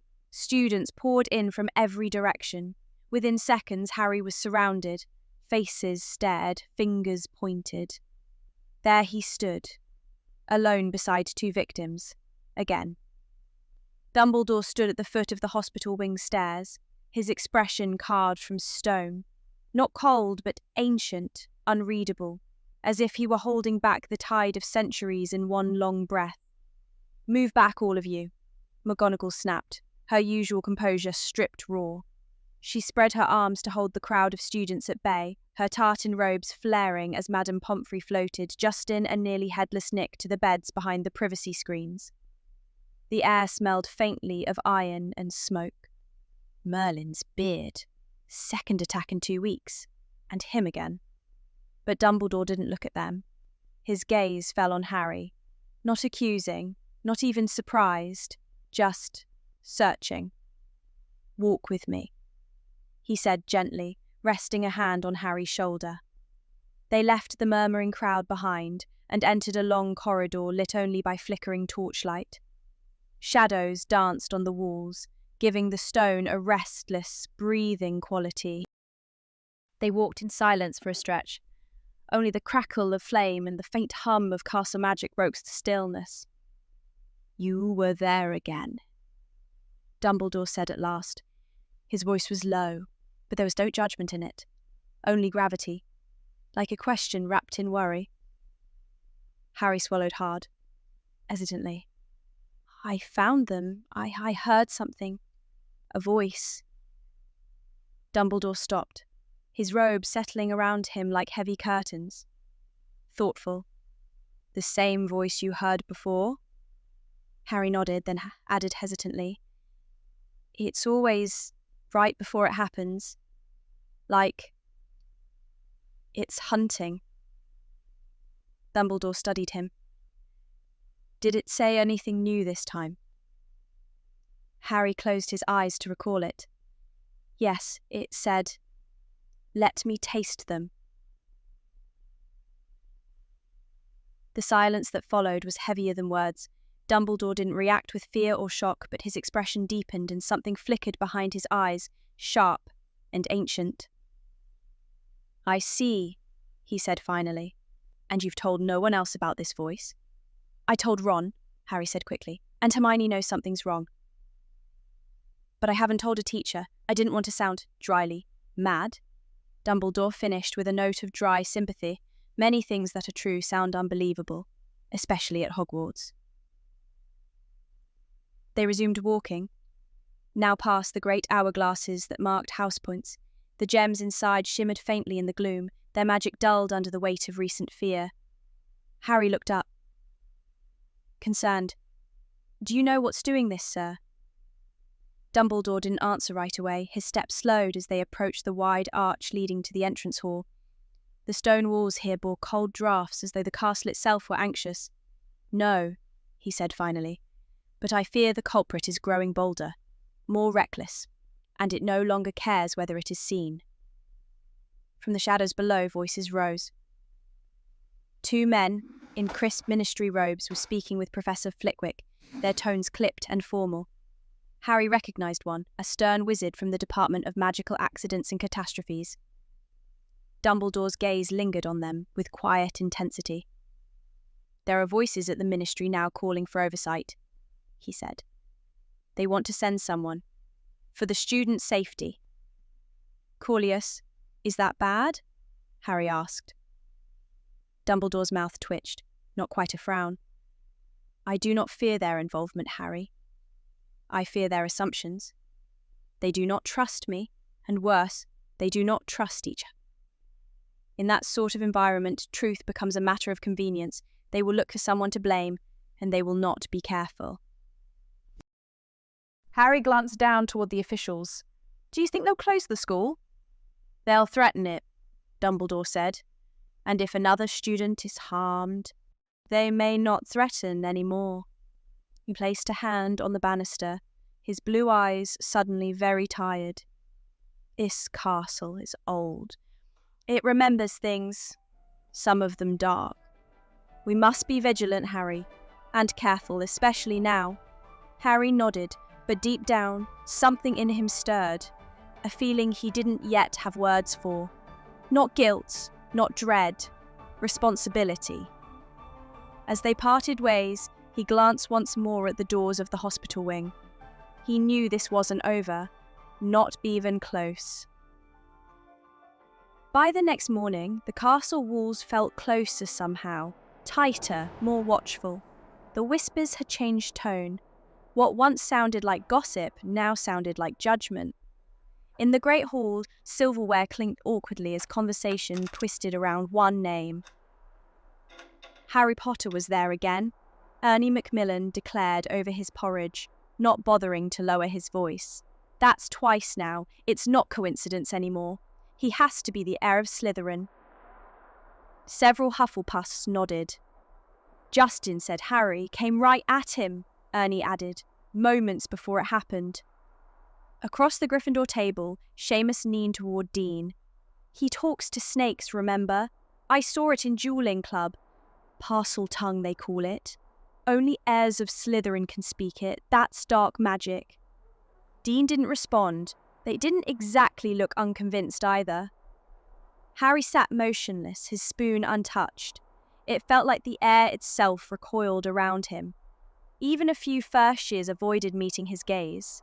A second year in Ravenclaw robes scooted a seat further down the bench when Harry turned his head. "Brilliant," Ron muttered. "Absolutely brilliant. They've forgotten about Hermione. She'd never believe any of this rot." But Hermione, sitting across from them, said nothing. She looked pale, not sickly but strained, tired in a way that sleep wouldn't cure. Her books were stacked in a careful pile at her elbow, and her hand clutched the top volume so tightly her knuckles were white. "Hermione?" Harry asked quietly. She blinked, as though surfacing from deep underwater. "You okay?" "I'm fine," she said quickly. "Just thinking." But she didn't look at either of them, and when Ron passed her a slice of toast, she didn't reach for it. What's wrong with her, Harry thought? Is she still working too hard, or... Is it something else? Later that day, the whispers turned darker. As they passed the corridor leading toward herbology, Harry heard two Ravenclaws speaking in hushed tones just behind a statue of Gregory the Smarmy. Didn't someone say Hagrid had something to do with it years ago?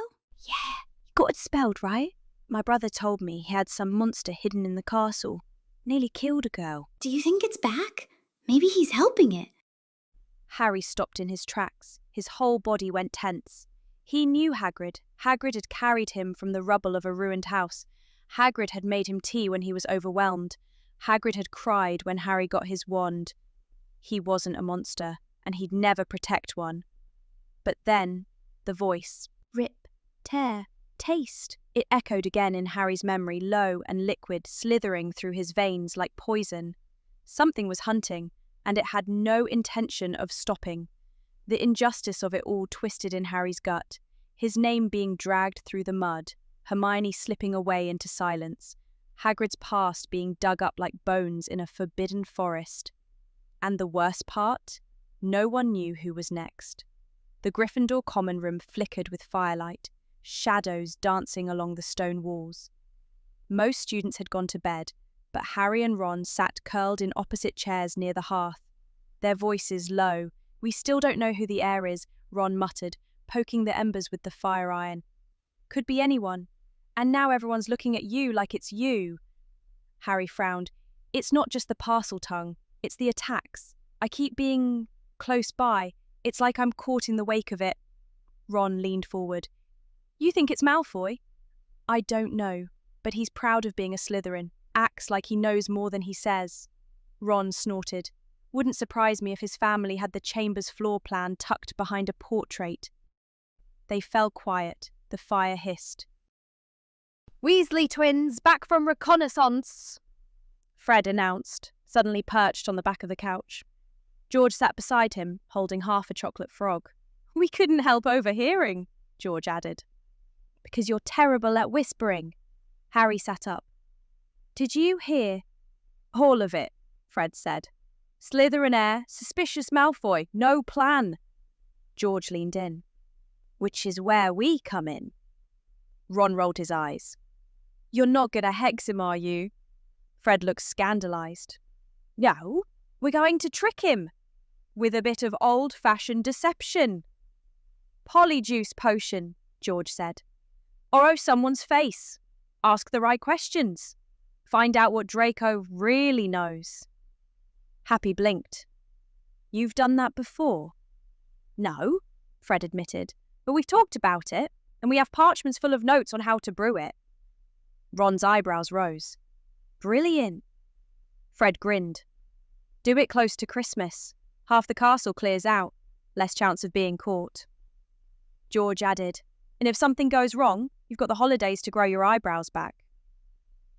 Later that evening, as Harry left the boys' dormitory to grab his forgotten history of magic notes, he nearly collided with Ginny outside the door.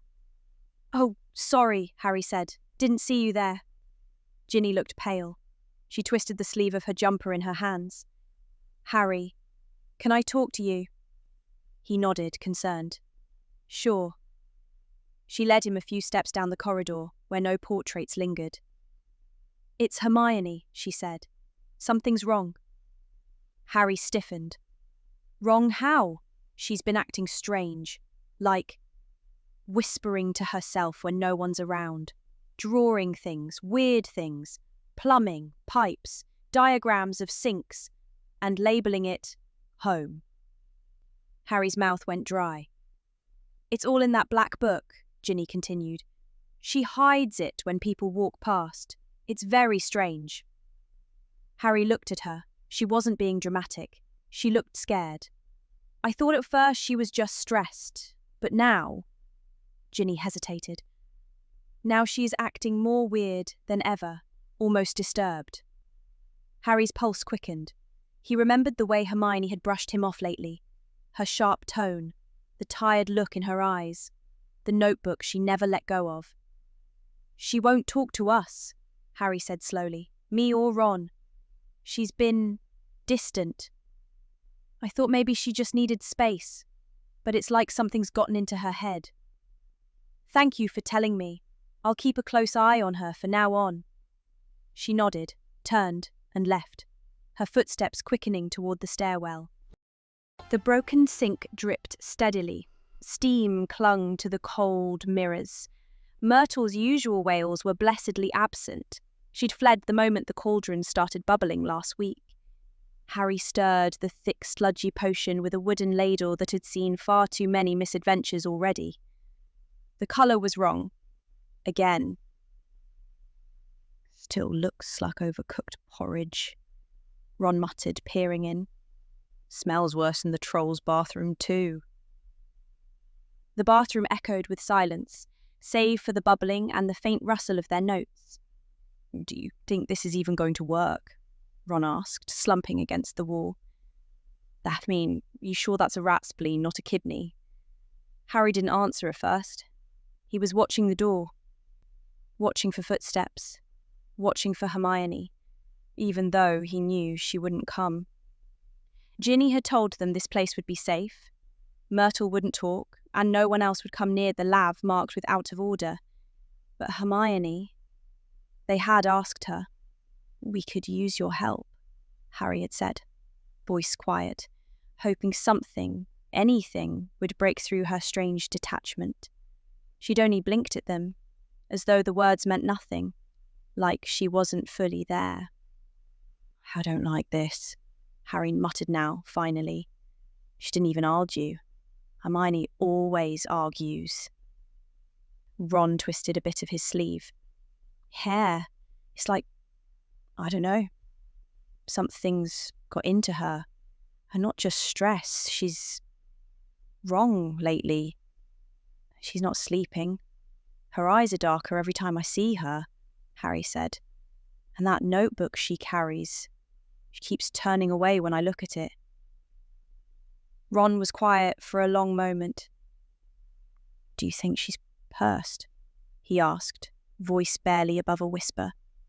I mean, should we tell someone? Harry didn't answer right away. He stared into the potion. It let out a viscous blurp and spat a bubble toward his face. We will, he said finally, after we talk to Draco. If he knows something, if he's behind this, then we'll go to McGonagall. Ron nodded slowly, resigned. Right, one thing at a time. The potion thickened into something resembling melted pewter. They were getting closer. Snow lashed against the windows in bursts of light, but the fire inside the common room crackled steadily. Most students were packing, laughing or trading last-minute chocolate frog cards before heading home for the holidays. Harry sat near the hearth, staring into the flames. The polyjuice potion was ready. It sat hidden in a flask under the girls' bathroom floorboards, cooling until tomorrow. Ron dropped onto the armrest beside him, holding a scarf from Mrs. Weasley. Tomorrow after breakfast. Harry nodded. Draco's always in the Slytherin common room on Christmas morning. No better time. Across the room, Ginny lingered by the stairs, clutching a rolled-up copy of the Daily Prophet. Her eyes flitted between the boys, hesitant. After a moment, she crossed the room. "Can I talk to you?" she asked Harry. "Talk to him here?" "No," Ginny said more firmly. "Privately." They stepped into the corridor just outside the portrait hole, the fat lady pretending not to listen. Ginny looked small in her winter jumper, but her voice was serious. "You're still doing it, aren't you? The polyjuice plan. George told me." Harry nodded. "It's our best chance to find out if Draco's behind the attacks. You shouldn't go alone, and Hermione doesn't want you to." Harry's brows furrowed. "She won't even talk to us."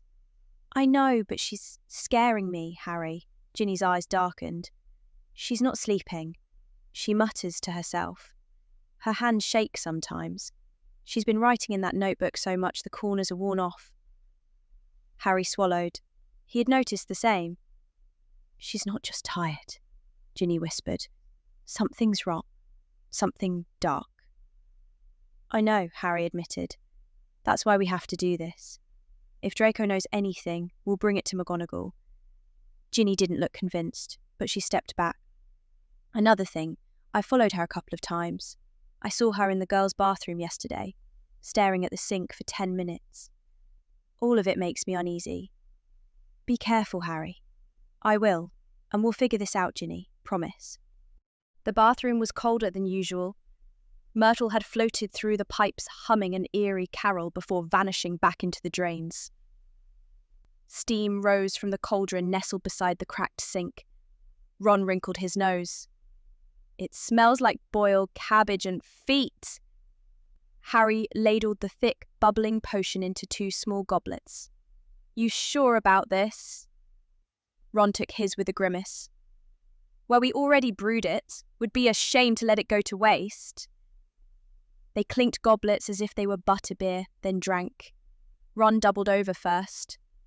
Oh, that's not right. His face stretched. Shoulders broadened. His freckles vanished as red hair dulled to a pale blonde. Harry felt it too. Bones grinding, skin itching, everything twisting inside out until he nearly vomited. When it passed, he looked down. Black robes, pale hands. He stepped toward the cracked mirror. He was Crabbe. Ron, now unmistakably Goyle, peered at him with mild horror. Bloody hell, I'm hideous. Harry tried to laugh, but it came out like a grunt. They grabbed the borrowed Slytherin robes and slipped into the corridor, hearts pounding. The dungeons were unusually quiet. Most of the school had gone home for the holidays, and the flickering green torchlight made every shadow seem like a creeping hand. Ron, now Goyle, muttered, "Why do Slytherins live in a crypt?" They passed 2 second years, who nodded and moved aside immediately. We're terrifying. I might actually enjoy this. Stay focused, Harry muttered. They found Draco lounging near the fireplace in the Slytherin common room, which was grander than Harry had expected. The walls shimmered with faint, shifting snake motifs. The fire glowed emerald. Took you long enough? Didn't get lost with the elves, did you? Got held up, Harry grunted. Draco narrowed his eyes. You sound sick, Crabbe. I've got a cold. Draco ignored it. So I suppose you've heard. Another attack. And Potter was there again. Figures. Harry tensed. He's not the heir, Ron said without thinking. Draco sat up straighter. No kidding. Potter doesn't have the brains, or the guts. My father thinks it's Hagrid. Hagrid? Harry echoed. Draco nodded, smug. Expelled years ago. Father said they never proved it, but he always kept monsters. Think about it. It fits. What would Dumbledore do about it? Ron asked, trying to sound casual. Nothing. He protects half-bloods and muggle lovers. The Ministry should have stepped in ages ago. Harry wanted to punch him. Just then, Ron doubled over. Uh-oh, he croaked. Hair began sprouting out of his hands. His shoulders cracked and shrank. The potion's wearing off, Harry hissed. Draco stood, confused. What's wrong with you? Too much pudding, Harry said, grabbing Ron's arm. Let's go. They sprinted out the door before their feet changed back. The transformation reversed just as they stumbled back into Myrtle's bathroom. Ron gagged into the sink. Harry fell to the floor, panting. Never again, Ron wheezed. Never again. Harry's stomach was still lurching. At least we know Draco's not the heir. No, but he gave us something else. Ron splashed water on his face. Resigned. Hagrid. Harry nodded, grimly. We should tell McGonagall. But their minds weren't on Hagrid yet. They were on Hermione. She would have helped us with the potion, Ron said softly. Something's wrong. She didn't even speak to us when we asked, Harry murmured. It was like she wasn't Hermione. They fell silent. Finally, Ron whispered. You think we should tell someone? Harry shook his head. Not yet. We're close. Once we know who's behind all this, we'll figure out how to help her. Plus, she's going home for the holidays, like she said, remember? It'll be good for her to see her parents. But for now, we wait. From inside the pipes, Myrtle giggled softly. The fire in Dumbledore's office crackled gently, casting long shadows across the room filled with silver instruments and the soft rustle of unseen magic. Harry sat in the high-backed chair across from the headmaster's desk, shoulders drawn tight. Dumbledore regarded him over his half-moon spectacles, fingers steepled. "You haven't been sleeping." Harry looked down. "No, sir." A short pause, then, "It's not just the whispers, is it?" Harry hesitated. The truth itched at the back of his throat. "I don't know what's happening to me," he said finally. "People look at me like I'm cursed, like I'm dangerous, and part of me wonders if they're right." Dumbledore leaned back, his gaze softening. "Harry, fear twists even the sharpest minds, but doubt, when faced with truth, often folds away. So tell me, in your heart, do you believe you are causing this?" Harry shook his head, voice quiet. "No, but I still hear it. The voice, I don't know why I can hear it and no one else can. It feels wrong." Dumbledore rose and moved to the window, looking out at the snow-dusted grounds. You are not wrong, Harry. You are unique. And sometimes the weight of that uniqueness feels heavier than it should. But what you do with it, that's what matters. Harry stared into the fire. "I'm just tired of being watched." "I know," Dumbledore said, and there was real pain in his voice. "You've had to grow up in the shadow of other people's fears. That's no place for a child." The door creaked open behind them. Professor McGonagall stepped in, followed by Snape and reluctantly Lockhart, who looked far too pleased to be included in anything official. "Sorry to interrupt, Albus," McGonagall said, giving Harry a brief nod. "We were hoping to finalise the discussion about Quidditch." Harry turned, surprised. Snape spoke. "There is growing concern among students and parents. Cancelling the remainder of the Quidditch season will only feed the fire." "Exactly," Lockhart added, clasping his hands. "What better way to lift spirits than a bit of house pride and athletic excellence? And I do make a very rousing commentator, if I may say so." "You may not," McGonagall muttered. Dumbledore returned to his seat, folding his hands. "I understand your concerns, Minerva," he said calmly, "but perhaps a supervised match, with proper precautions, could help restore a sense of balance. We cannot allow fear to become the headmaster of this school." McGonagall's eyes flicked to Harry, then back. "Security would have to be tight. I'll not have another student harmed for the sake of morale." "Then we ensure it," Dumbledore said firmly. "I will personally oversee the grounds during the match. We'll restrict movement, post staff at every entrance, and scan the pitch before and after play." Snape's lip curled. "If anything happens under Lockhart's nose, I'll take full pleasure in filing the report myself." Lockhart said nothing. Dumbledore looked at Harry. "How do you feel about playing?" Harry hesitated. The idea of soaring into the air, of feeling something normal again, it was tempting. He nodded slowly.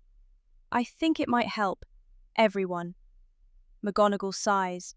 "Then we'll begin preparations, but one more incident, Albus, just one, and I'll demand a full suspension of extracurriculars." Dumbledore inclined his head. "Fair." As the professors turned to leave, Lockhart lingered. "You know, Harry, maybe I could give you a few private flying tips before the big day." "I think I'll manage," Harry said. Dumbledore smiled faintly as the door clicked shut. The fire crackled again, louder now in the quiet. "You are not alone in this, Harry," Dumbledore said gently, "and I will not let fear take this place from you, not while I still draw breath." Harry met his eyes and for the first time in days felt something close to hope. The sky above Hogwarts was crisp and clear, sunlight shimmering off the frosted edges of the stands. House banners fluttered in the cold wind. Students gathered in cautious excitement, bundled in scarves and cloaks, filling the stands in tight rows. Even fear, it seemed, had its limits.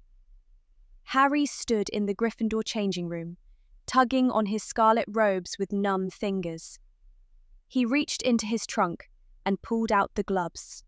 Hermione's gift. They tingled faintly as he slid them on. He flexed his fingers slowly, remembering the look on her face when she gave them to him. Proud, determined, warm. That face had changed. Hermione had changed. She wasn't in the crowd today. Neither was Ginny. That thought sank into his chest like ice. He glanced at the empty seat beside the team's gear, where Ginny had shyly sat during practice last week, scribbling in a worn diary while pretending not to watch. Now she was missing. And Hermione, distant, withdrawn, brittle as glass. He gritted his teeth and fastened the final strap on his glove. Determined. Just win, he told himself. Do it for them. Outside, Madame Hooch blew her whistle. The match was on. The players rocketed into the air, brooms cutting across the sky in bursts of colour. The crowd roared. "And they're off!" came Lee Jordan's voice over the megaphone, full of forced cheer. "Gryffindor, there's his Hubblepuff, and Angelina Johnson with the quaffle. Look at her go!" But Harry didn't hear the rest. He'd seen it. A bludger, dark, vicious, unnatural, had broken from its normal path and was coming straight for him. No hesitation, no diversion, just rage. He dove, barely missing the bludger as it screamed past his ear. "What the?" Fred shouted, bat raised, veering toward him. "It's locked onto you!" Harry wheeled around in the air. The bludger looped again, heading right for his chest. He twisted his broom sharply, too sharply, and the bludger clipped his shoulder. There was a sickening crunch. His arm stabbed at the elbow. Pain flared white-hot. But the bludger kept coming. Before it could strike again, a blast of radiant blue light shot across the sky. Crack. The bludger froze mid-air, encased in a humming sphere of light. It wobbled once, then dropped like a stone. Below, Dumbledore stood at the edge of the pitch, wand still raised. His expression was unreadable, but the magic around him pulsed like a storm. The crowd had gone silent. Madame Hooch flew over at once, eyes wide. "Albus!" "Play on," Dumbledore said calmly. "The danger is past." And somehow they did. Harry's arm throbbed, broken, limp, but he clenched his jaw and surged upward again. He wasn't leaving this match, not like that, not today. The game sped forward. Gryffindor rallied with renewed energy, fueled by Harry's resilience. Through blurred vision and dizzying turns, Harry spotted it, a flicker of gold near the Slytherin goalpost. The snitch. He leaned forward. Pain lanced through his body, but he pushed past it. Faster. Closer. With a final lunge, he caught it. The stadium erupted. Cheers shook the pitch. Red and gold banners soared into the sky. Ron stood in the stands, yelling like a madman. Even McGonagall cracked a smile. Harry hovered mid-air, clutching the snitch and panting hard, arm hanging useless at his side. Then Lockhart was beneath him, calling out like a circus barker. "Come down, Mr. Potter, come down! Let me take care of that arm I've handled far worse." Harry winced as he landed. "Really, I'm fine," dismissively. "Nonsense!" Lockhart twirled his wand theatrically. "Simple fracture removal spell, just a little wiggle and—" "No!" Ron shouted from the stands, but too late. "Ossifors!" Pop. Harry's arm deflated like a balloon. He stared at it in horror. The bones were gone. "Whoops," Lockhart said, paling slightly. Always tricky bones. They're so delicate." A voice hissed like a blade behind him. "Imbecile." Snape strode forward, eyes blazing. He didn't even pause. He pushed past Lockhart and seized Harry by the good arm. "To the hospital wing. Now." A sharp creak stirred Harry from uneasy sleep. The room was dark, save for the faint blue glow of enchanted lanterns. Harry blinked. Someone was beside his bed. "Harry Potter must not be here," a voice whispered. Harry shot upright, pain flaring in his regrowing bones. "Dobby?" The house elf nodded, his bat-like ears drooping low. He wrung his hands so tightly they looked like they might snap off. "You," Harry hissed. "You've been interfering all year, locking me out of the platform, tampering with bludgers." Dobby flinched violently. "Yes, sir. Dobby did it, all of it, to keep Harry Potter safe." "You broke my arm." "Better a broken arm than a broken soul," Dobby whispered hoarsely. "Dobby hears things in the kitchens, whispers from the walls. Something terrible is waking." Harry's heart pounded. "What do you know?" Dobby hesitated. His eyes darted toward the door. There is a book, Harry Potter. A terrible book. It speaks to minds that are too clever. It sings in secrets. It uses them. Harry froze. "A diary?" Dobby nodded slowly. "She is kind. She writes. She writes too much. He likes her." "Who likes her?" But Dobby didn't answer. A sudden chill swept the corridor outside. Footsteps approached. Dobby vanished with a snap. The doors to the hospital wing opened. Madame Pomfrey backed in slowly, guiding a stretcher. Behind her walked Dumbledore, more solemn than Harry had ever seen him. His face was shadowed, beard frayed at the ends. On the stretcher was Ginny Weasley, pale, still, petrified. Madame Pomfrey rushed the girl behind a screen, murmuring charms. Dumbledore stood near Harry's bed for a long moment without speaking. The screens around Ginny's bed glowed faintly as protective charms settled. The soft pulse of magic throbbed like a heartbeat in the room. Minerva McGonagall stood rigid beside the bed, her lips pressed thin. She's the second child in 2 months to be targeted. The school will erupt by morning. Snape folded his arms.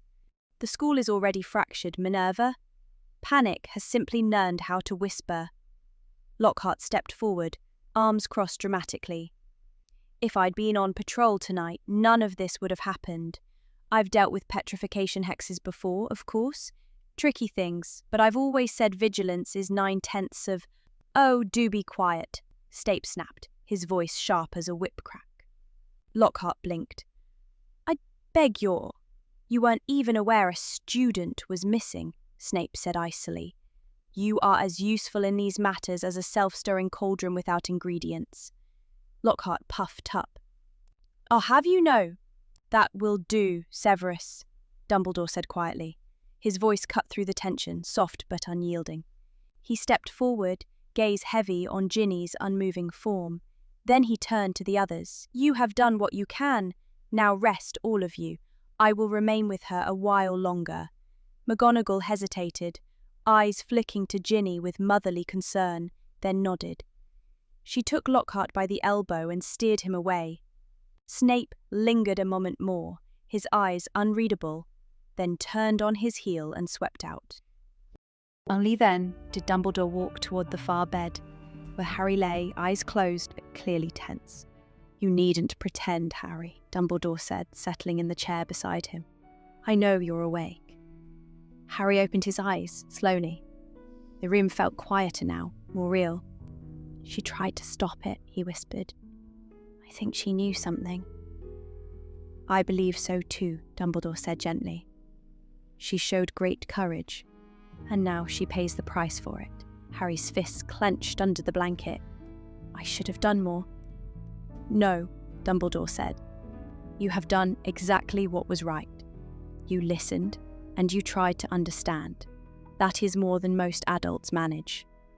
There was a pause. Then Dumbledore reached into his robes and pulled out the sorting hat. "I thought it best you keep this," he said, placing it gently on Harry's bedside table. "It may not speak often, but it has a way of offering insight when needed."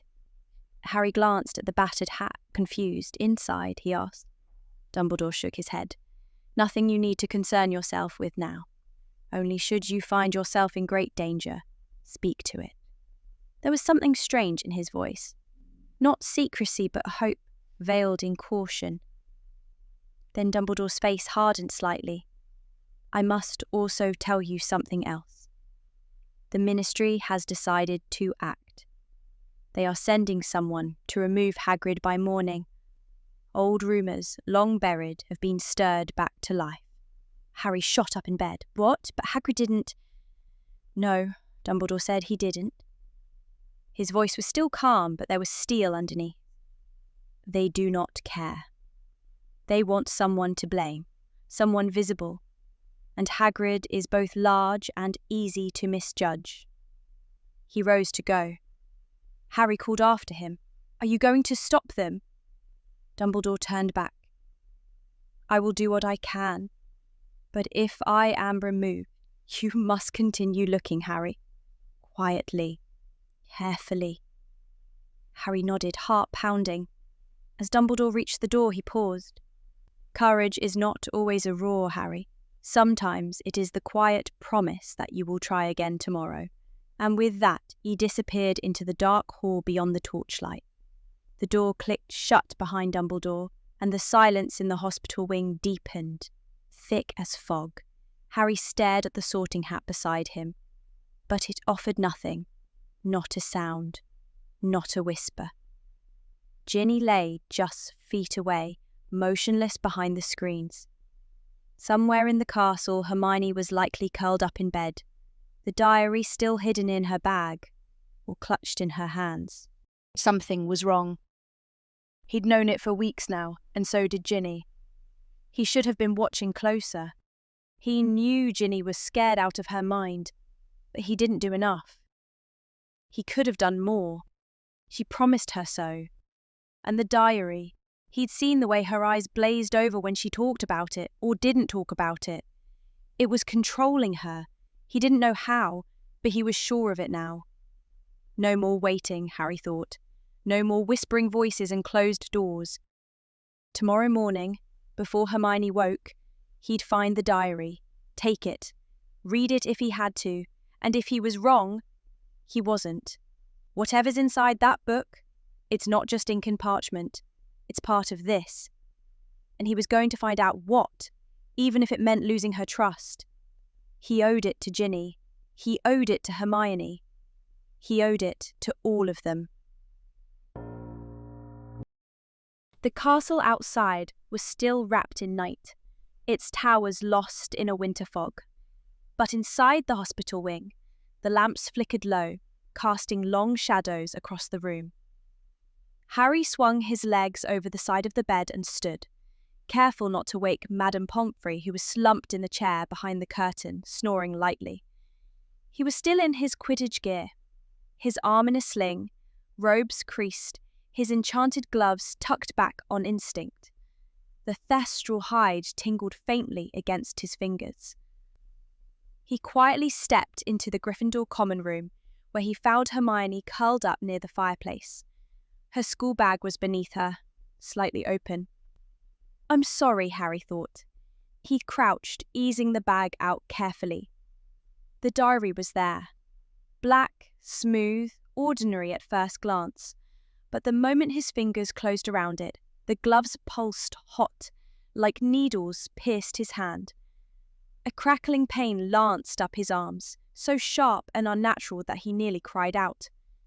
The gloves glowed briefly, the thestral hide warping, as if the diary were trying to resist being touched.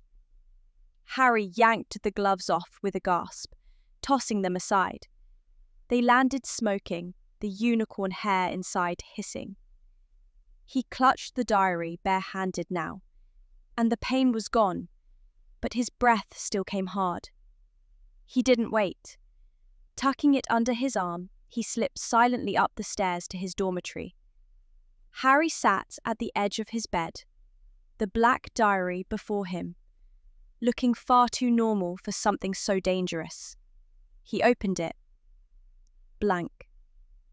He flipped through the first few pages. Nothing.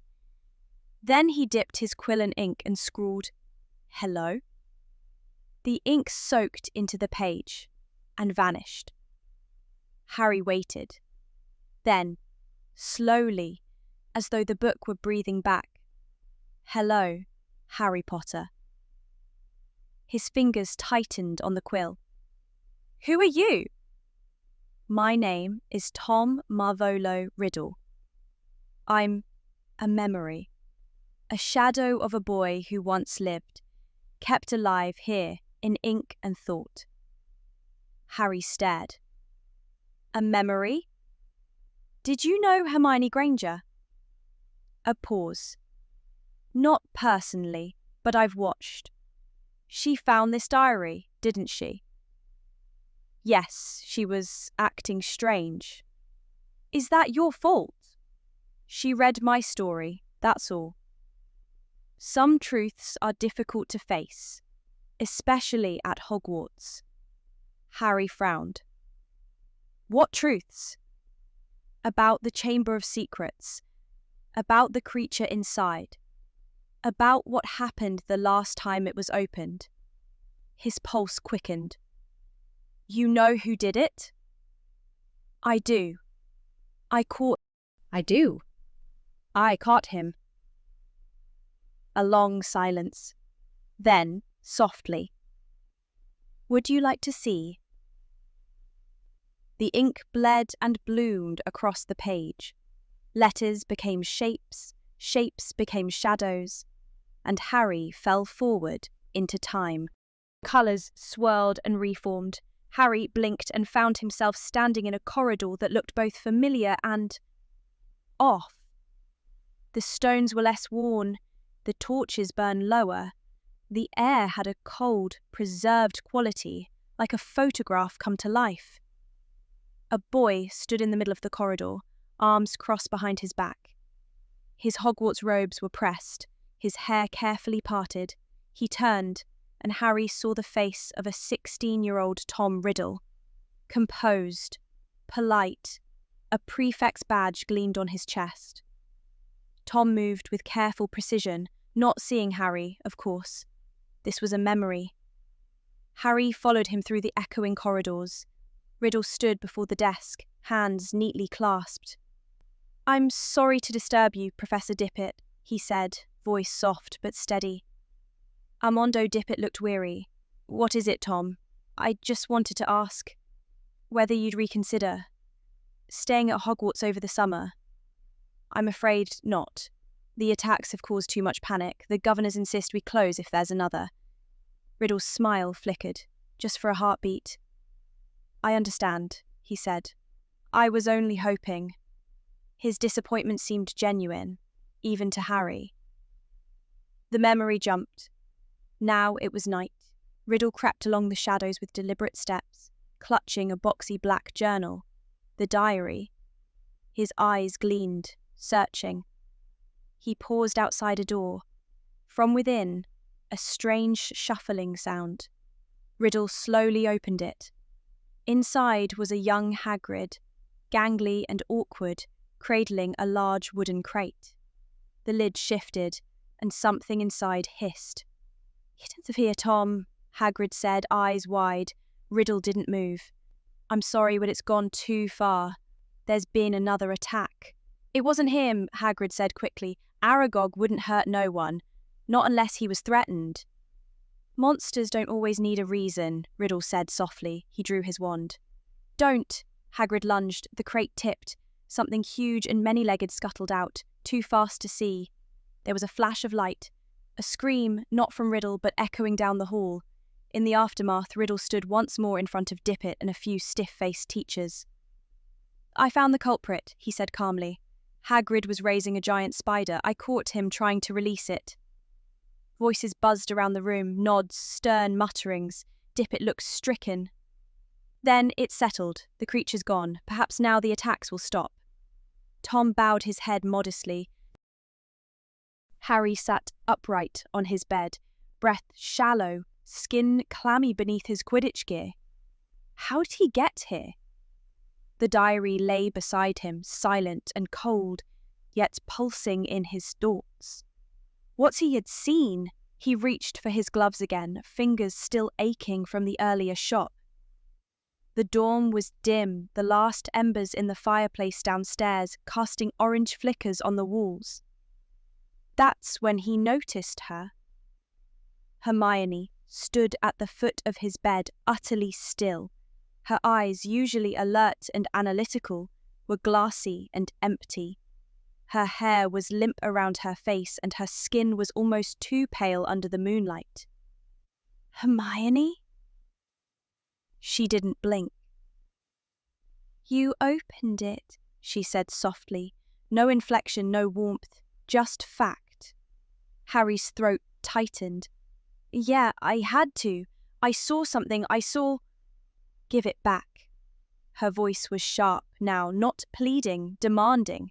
Her fingers twitched slightly at her side as though restraining something. Harry reached for the diary and moved it behind his back. You've been acting strange for weeks.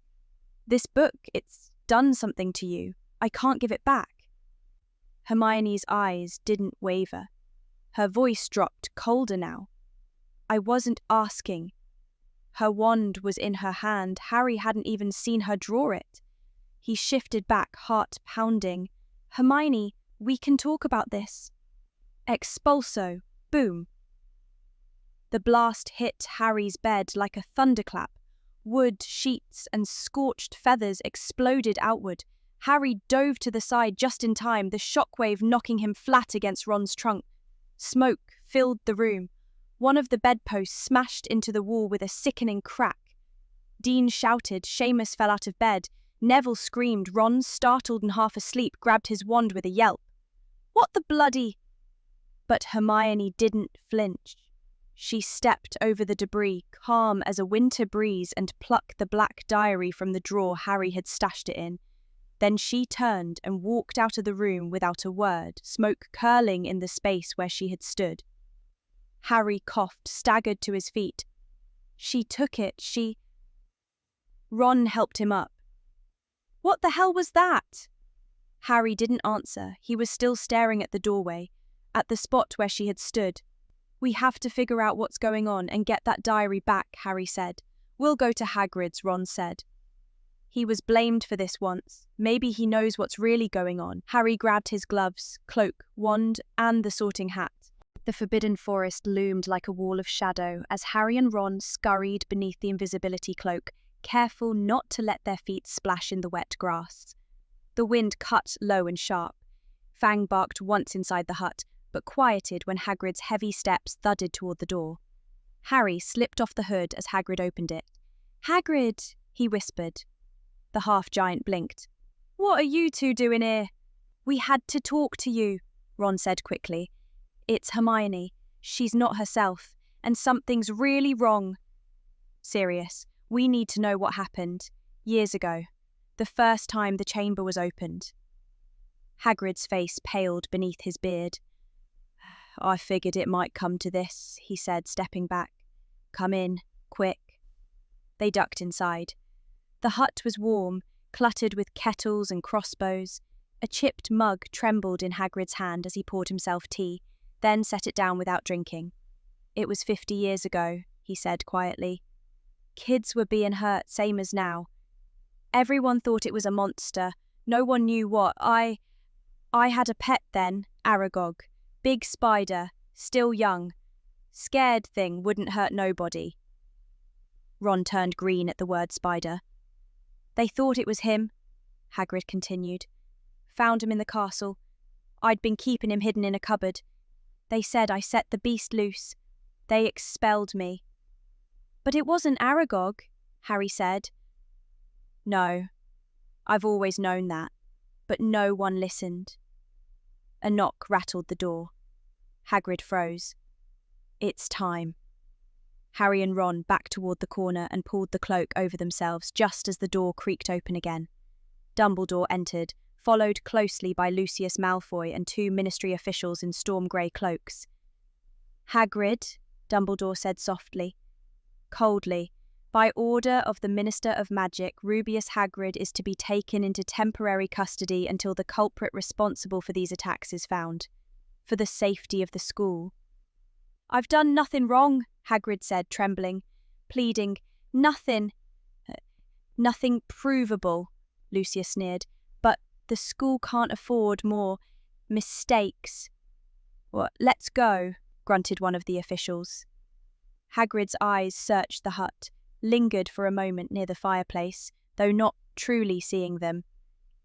If anyone wanted to know what's going on, he said loudly, they'd follow the spiders. That's all I'm saying. Follow the spiders. Madness. And someone's got to look after Fang, Hagrid called as he was escorted out. The door slammed shut behind them. For a moment only the sound of the wind remained. Harry pulled off the cloak slowly. Fang whined and bumped his head into Ron's leg. Spiders, Ron muttered darkly. Why is it always spiders? Harry moved to the window. Outside under the moonlight, a line of glistening black dots marched steadily across the grass toward the forbidden forest. He turned to Ron. Let's find out what they know. The forest pressed in around them like a living wall. Twisted branches clawed at their robes, and the distant hoot of an owl did little to settle Ron's nerves. I hate this place, Ron muttered, stepping over a root. I really, really hate this place. Harry glanced sideways, wand-lit. You'd rather be back in bed while Hermione's still... You know I don't mean that, Ron snapped, brushing a web off his shoulder. But spiders, Harry, spiders. You remember that one in the common room first year? The size of a galleon. I didn't sleep for a week. You didn't sleep because Fred charmed it to scream your name, Ron gave him a glare. Exactly. Psychological trauma. They kept walking, deeper into the undergrowth. The moonlight faded behind a curtain of trees. Just saying, Ron muttered. If this giant spider friend of Hagrid's so much as twitches at me, I'm hexing first and apologising later. Harry didn't respond right away. He was focused on the path, or lack of one. He's not our friend, Harry said finally. He might not even be Hagrid's, we just need answers. A skittering sound passed through the branches above. Ron flinched. Yeah, well, let's hope he's in the mood to talk, because if he's not... Harry stopped suddenly. There. A dark, narrow tunnel in the thicket, rimmed with silver threads. The air smelled of rot and earth. Ron's knuckles whitened on his wand. I have so many regrets. Together they stepped into the lair. The cavernous hollow was still. The webbed canopy above shimmered faintly in the wand light, and hundreds of beady eyes blinked in the darkness. Harry swallowed. Aragog? He called out, voice echoing off the gnarled bark. We're friends of Hagrid's. He sent us. A whisper of movement. Then another. Shapes began shifting along the edges, legs, too many legs, skittering silently across the trees. Ron was breathing fast. This is a terrible idea. I mean, look at them. They're everywhere. A deep rasp emerged from the shadows. From behind a tangle of roots, a hulking shape began to rise. 8 legs unfurled. Aragog's milky eyes gleamed like moons. When the massive spider emerged from the shadows, Ron nearly stumbled backwards. Aragog's long grey hairs shimmered in the weak light, and his blind eyes fixed in their direction. It's been some time since children of flesh and bone stepped in my presence. Why do you come here? He rasped. Harry stepped forward, heart pounding. We're friends of Hagrid. Aragog stirred. Then speak, quickly. My children are less patient. We need to know, Harry said, voice steady, about the creature in the school, the one they accuse Hagrid of setting loose. Then Aragog creaked forward slightly, his voice ancient and grim. It was not Hagrid who unleashed the beast. He protected me from it. Harry leaned in. Then what is it? Man has given it many names. A basilisk is one of them, but I prefer to call it the devil. Aragog whispered. It is a serpent bred only for death. It lives long, longer than men, and kills with a gaze. My kind fled when it came. Ron swallowed. A basilisk? Then how has no one died? They must not have looked directly into its eyes, Aragog rasped. Reflections, shadows, through ghosts. But it is not acting alone. It must be commanded. Harry's mind reeled. Commanded. He remembered the voice in the walls, the hatred, the hunger. Ron's brow furrowed. But why now? Why after all this time? Aragog shifted. It sleeps, then wakes, only when summoned, and always returns to its lair, through the old ways. The pipes. Harry's eyes widened. That's how it moves, unseen. Then another thought, sharp and clear, struck him. Justin Finch-Fletchley, Harry said. He was with nearly headless Nick. That's why he didn't die. He saw it through him. Ron was staring into the trees, face pale. Harry, remember what Ginny told you, before she was petrified. She said she followed Hermione to the girls' bathroom and found her staring at a sink. She also labelled the sink home. Ron looked at him. You don't think... Harry's stomach dropped. There was a low clicking around them. Aragog shifted again. Though I enjoyed telling tales of the past, it must come to an end. My children hunger. Skittering grew louder. The shadows came alive with legs.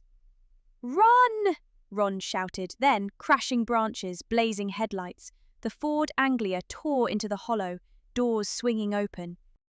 Harry and Ron dove in just as fangs snapped at their heels. The car reversed wildly, flinging webs and spiders aside, and vanished into the trees.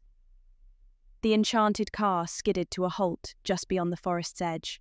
Its doors creaked open, and Harry and Ron tumbled out into the mud, panting and bruised, but alive.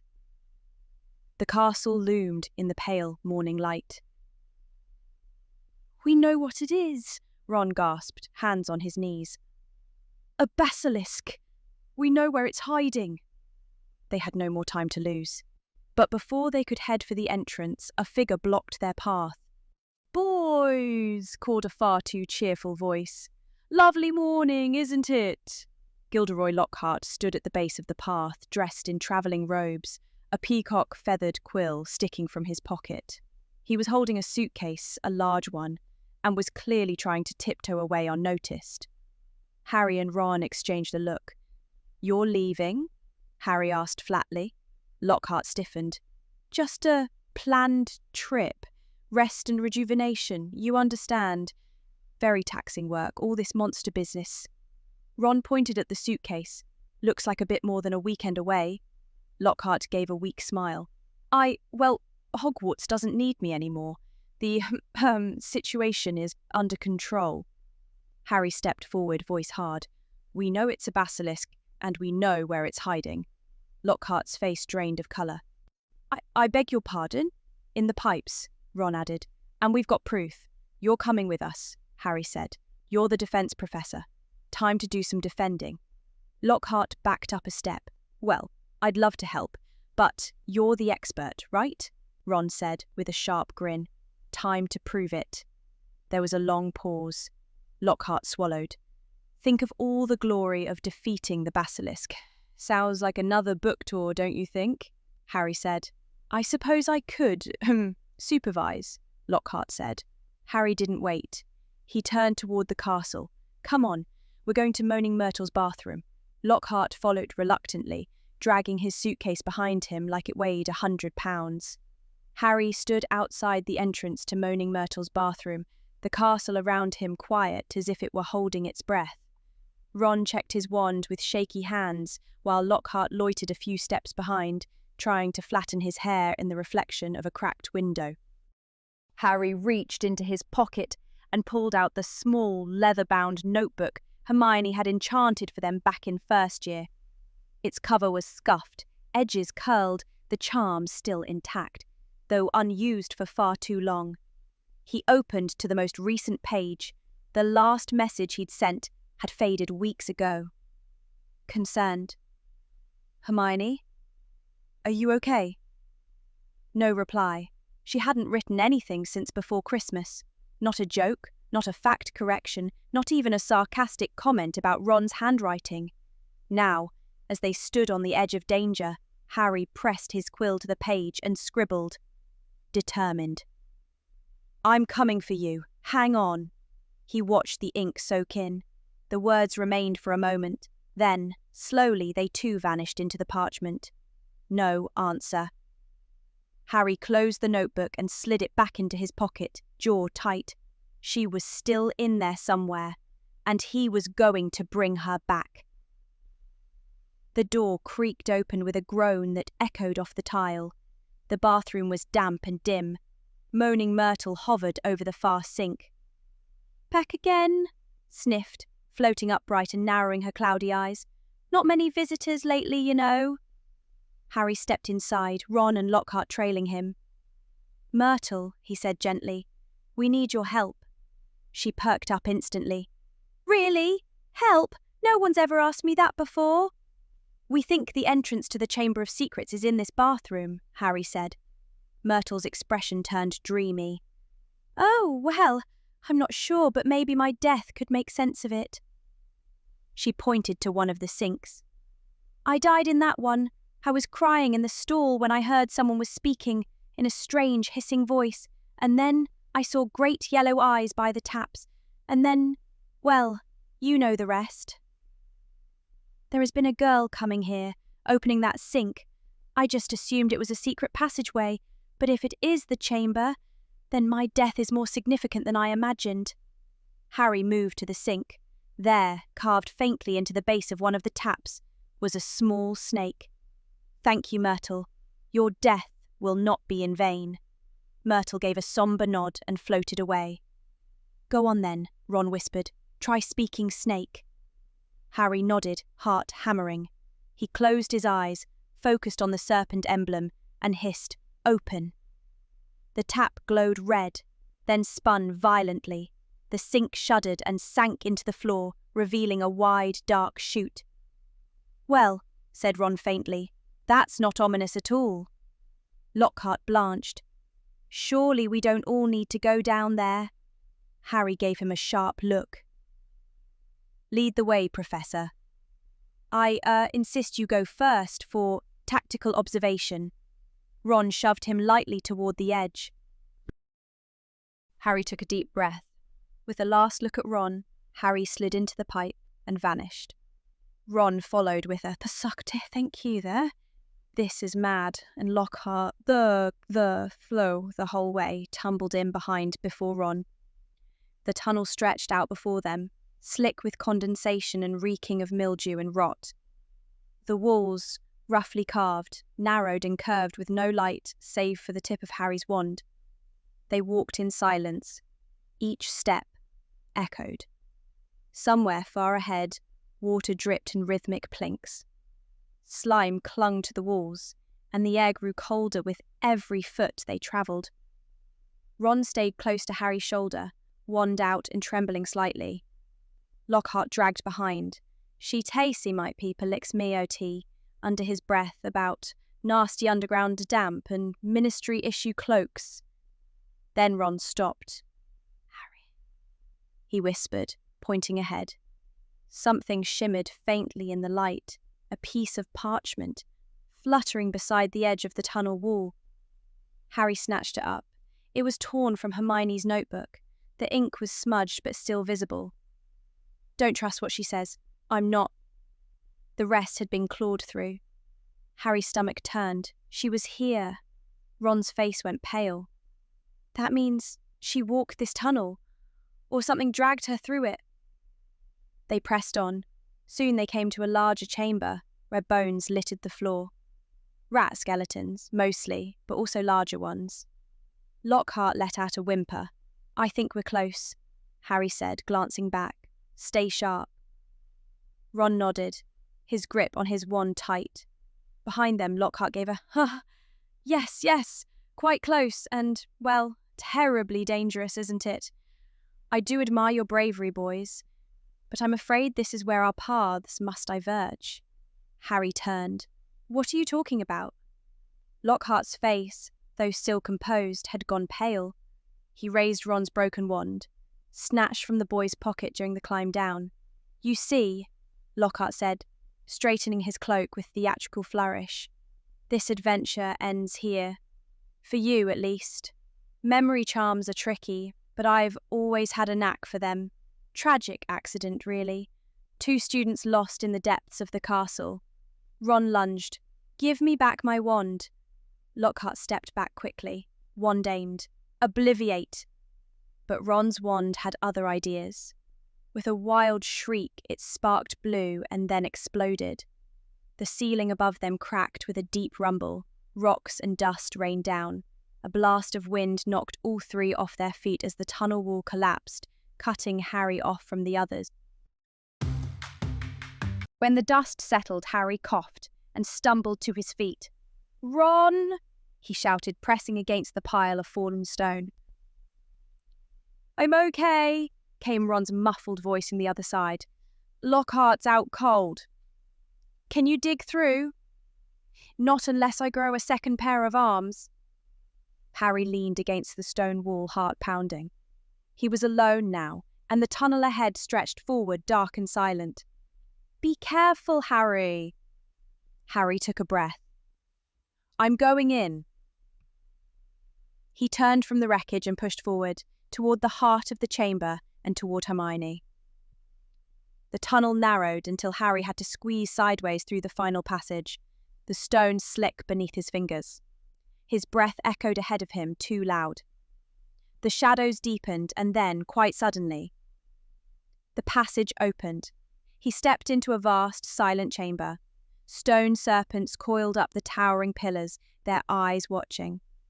Torches flared to life along the walls with a whump, casting greenish light.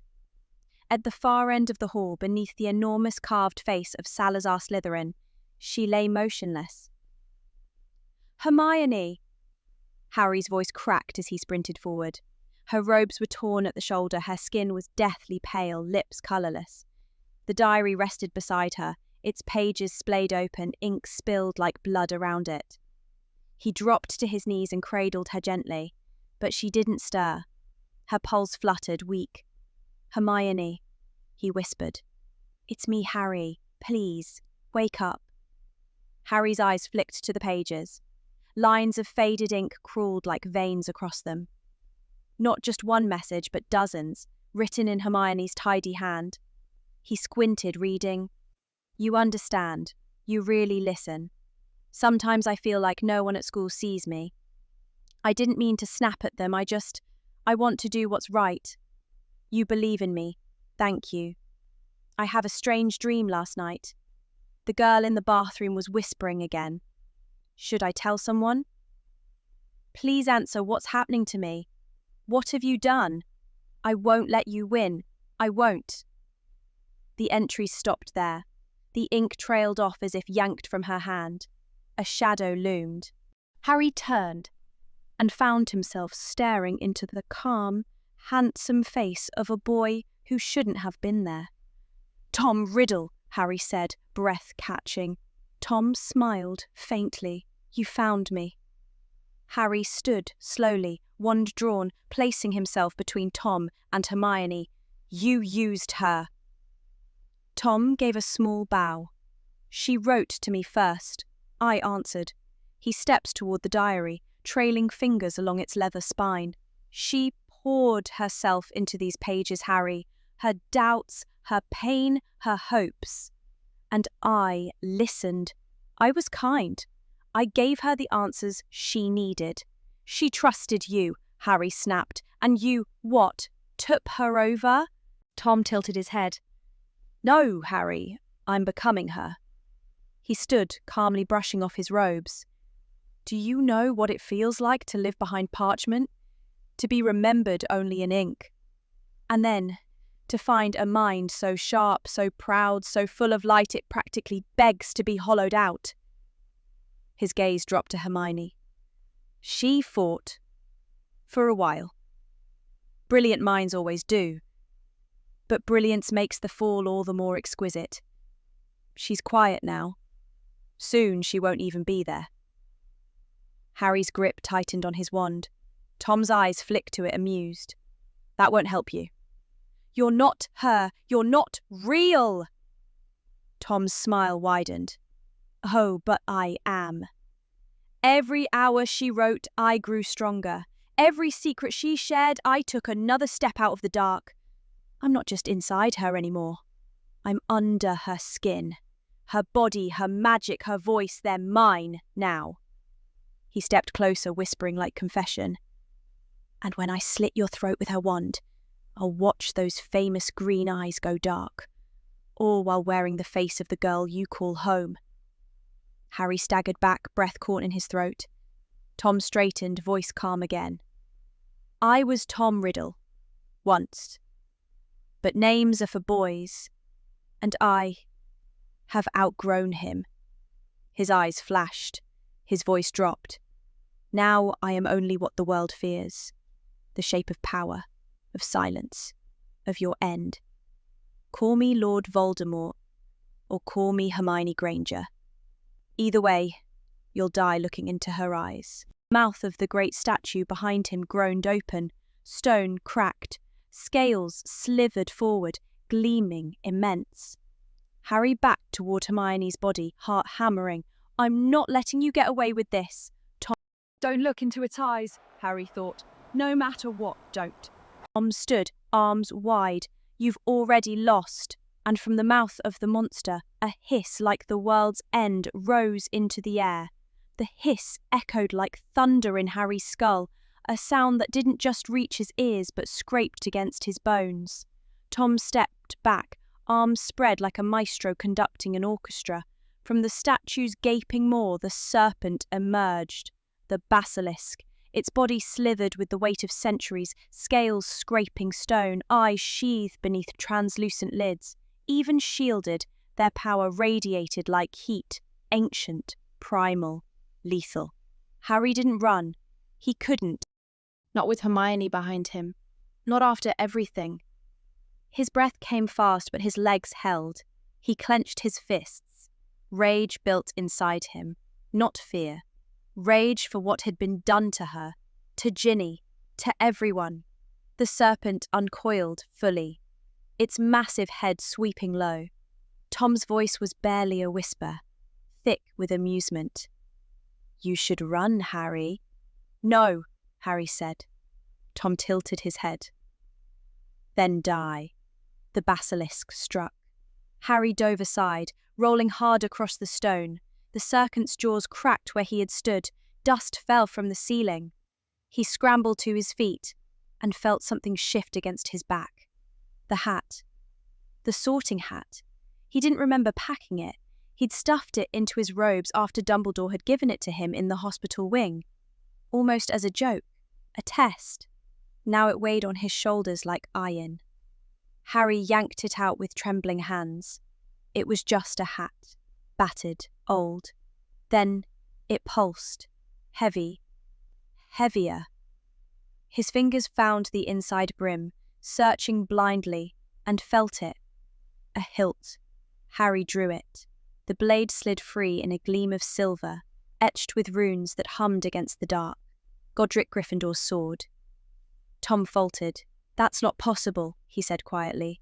Harry's heart thundered, not with fear, but certainty. You used her. You hurt her. He stepped forward. The basilisk reeled, sensing the blade. You think a little metal will save you, Tom sneered. No, determined. But I'm not alone. The serpent hissed again, lunging. This time Harry didn't dodge. Not fully. He sidestepped just enough, and the blade arced in a clean, desperate swing. Metal met scale. The basilisk howled, rearing back, blood spilling in dark sheets. It quickly regained its composure and went for a strike. Harry dove to the side. Almost. A searing pain ripped across his ribs as the tip of a fang sliced through his robes and skin. He hit the floor hard, rolled and came up gasping. Blood trickled down his side, hot and sticky. The snake coiled, its massive body knocking over broken columns as it turned for another strike. Harry gripped the sword tighter, sweat pouring down his face. It lunged again. He slashed upward. The blade bit deep into its underbelly, releasing spurts of venom and blood.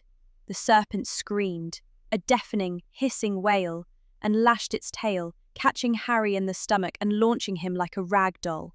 He crashed into the base of the Slytherin statue, the sword flying from his hand. His back thudded against cold stone. Air knocked from his lungs. He lay stunned, ribs screaming, vision swimming. A shadow loomed. The basilisk rose, blood leaking from its wounds, mouth opening wide, fangs bared for the kill. Harry raised a trembling hand. "Stop!" he cried out in parcel tongue. Everything halted. The serpent froze mid-lunge, fangs inches from his chest. Its body trembled as though confused. Tom's voice cracked like a whip. "Kill him!" But the basilisk didn't move. Harry's hand shook. "You don't have to do this," he hissed. The serpent's tongue flicked, uncertain.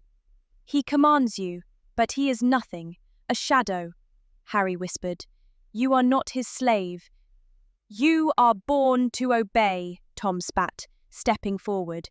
"You were bred to serve Slytherin's heir, which is me, not him." Harry's voice strengthened. "Is that all you are? A weapon locked in a tomb?" The serpent hissed low, a sound not of threat, but of thought. "You've lived alone for centuries," Harry said, "waiting, sleeping, told to kill, to hate, but he's not Slytherin. He's just a boy playing with dark magic." The basilisk tilted its head slightly, eyes still covered, fangs still bared, but uncertain. "You can choose," Harry said. "Be free. End this." Tom snarled. "I command you. I have the right. You have no duty." Harry snapped. The basilisk let out a long, low breath and turned its head. Away from Harry. It faced Tom. Tom's eyes widened. "No, no, what are you doing?" The great serpent gave a final hiss. "No more." It lunged at the diary in Tom's hand. Tom yanked it back just in time. "No!" he shrieked, cradling it against his chest, stumbling away from the enraged beast. "Desperate, you obey me. I am your master." The basilisk hissed violently, but didn't strike again. It seemed confused, angry, betrayed. Harry saw it and understood. The diary. The basilisk had turned against its master. Tom was no heir. He was a parasite, and the diary was his tether. Harry staggered upright, seizing the sword from the floor. With a surge of aching adrenaline, he sprinted forward, boots splashing across shallow water. Tom backed away, eyes wide with realization. No! Too late. Harry leapt, slashed the blade upward, splitting the diary in two. A violent scream tore the chamber as if the walls themselves cried out. Tom froze, eyes filled with a blinding light, then shattered. His ghost imploded, light scattering like ash and wind, swallowed by the gloom. The chamber had gone still. The echo of Riddle's final scream hung in the air. Harry stood, panting, sword trembling in his hand. The diary lay split on the floor, ink bleeding into the cracks like shadow. His heart skipped a beat, like a small part of himself broke when he slashed the book. Behind him, Hermione stirred, a soft gasp escaping her lips. "Hermione!" Harry dropped to her side. She blinked slowly, eyes dazed and confused. "Harry? Where?" "You're okay," he whispered, placing a hand on her shoulder. "You're safe now. We're going home." Behind him, the great basilisk watched in silence, its yellow eyes solemn. Harry turned warily. "We need your help." The serpent did not move. "We're trapped. There's rubble. She needs help, and—" Harry hesitated, then, "Let us leave, please." The basilisk slithered forward, its massive body coiling through the chamber. At the fallen tunnel entrance, it pressed its weight against the rocks, nudging and shifting them aside with deep, grinding sounds, until a path was clear. Harry helped Hermione to her feet and slung her arm over his shoulder. The basilisk lowered itself to the floor, and Harry understood. He guided Hermione onto its smooth back and climbed up behind her. Without a sound, the beast carried them through the long, dark tunnels. They met Ron and Lockhart and instructed them to climb onto the basilisk. They obeyed, and the giant snake slithered upwards towards the entrance. The basilisk stopped at the entrance, letting everyone off onto a small platform. Harry turned to the basilisk and spoke his thanks. The snake, eyes closed the whole time, nodded and slithered back down the pipes. The sink slid open with a mechanical hiss. Waiting just beyond the stalls was Professor Dumbledore. He stood alone, hands folded, eyes grave, his long cloak brushing the bathroom floor. Ron helped Hermione off the creature's back. "I'll take them to Madame Pomfrey." Dumbledore nodded. "Good. Gently." Ron cast one last look at Harry, then guided the girls through the doorway, leaving the headmaster and the boy who lived behind. Dumbledore turned to Harry. "I had a long conversation with Miss Myrtle," he said. "It seems she was less inclined to dramatics this morning." Harry swallowed. "She told you," explaining. "She did, but I could not enter. Not without a parcel mouth. I had Fawkes circling the grounds to find another way in." Harry reached into his robe and pulled out the damaged diary. Ink still oozed from its split centre. "I think you should see this." Dumbledore took the diary carefully, his expression unreadable. Thoughtful. "Walk with me, Harry. There's much to discuss." And with that, the two left the bathroom. The echoes of stone and Harry, still scuffed and dirty from the chamber, stepped through the arched doorway into Professor Dumbledore's office. "Come in, Harry. Please, sit," Dumbledore said. Harry dropped into the plush chair in front of the desk. His limbs felt too long, his mind too full. He let out a breath he hadn't realised he'd been holding. Dumbledore studied him for a moment. "You look tired." "I feel it," Harry replied. "But it's done. The diary. It's destroyed." Dumbledore nodded gravely. "And with it, a piece of someone who was never meant to linger."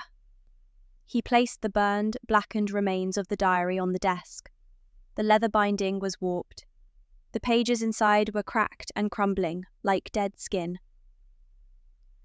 "This, Harry, is some of the darkest magic I've ever encountered. A memory strong enough to possess, deceive, and wound. Or without a living body. It is not merely enchanted. It is infested with soul." Harry's stomach twisted. He used it to control Hermione, to make her hurt people. "She was a victim," Dumbledore said. "One of great strength. She fought it longer than most could have. But this magic, it whispers and twists, and it targeted her carefully." Harry looked away. "Because of me. Because of who she is," Dumbledore corrected. "Brilliant, brave, connected to you, and I suspect seen as a threat." Silence lingered. Then Harry asked suddenly, "How did Tom Riddle make something like that? I've read about enchanted diaries, but this felt alive." Dumbledore's eyes behind his half-moon spectacles darkened slightly. "I do not know the full nature of the spellwork Lord Voldemort used," he said, deliberately using the name. "But to embed oneself into an object, especially one so manipulative, requires sacrificing something precious, often irreversibly." He gestured to the diary. "This was not merely memory, Harry. This was a fragment of soul." Harry stared at it, horror creeping into his chest. "A piece of him." Dumbledore didn't answer at first, but the pause said more than words. Then, Voldemort nearly returned, wearing the face of someone you love. That is how deep his magic runs, and how far he will go to come back. Harry said nothing. Dumbledore sat down slowly, his eyes far away now. That book should never have reached Hogwarts, and yet it did. That means we are being tested, Harry. Watched, perhaps. And we must begin asking why. He glanced at Fawkes, who let out a soft trill behind him. For now, rest. The great oak door creaked open. Lucius Malfoy strode in, Tane clicking with every step, his silver blonde hair gleaming like a blade in the firelight.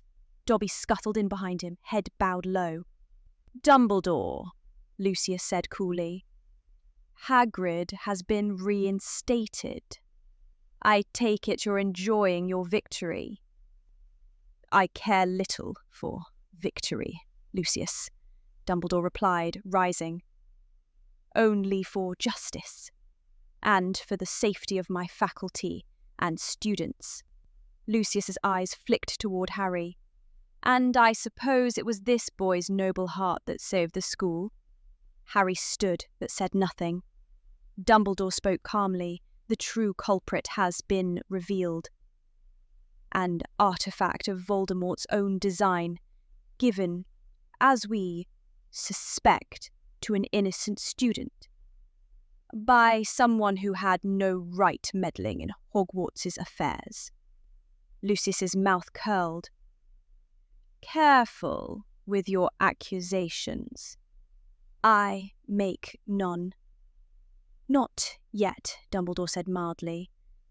"But I will be forwarding this diary to the Department of Mysteries for immediate study.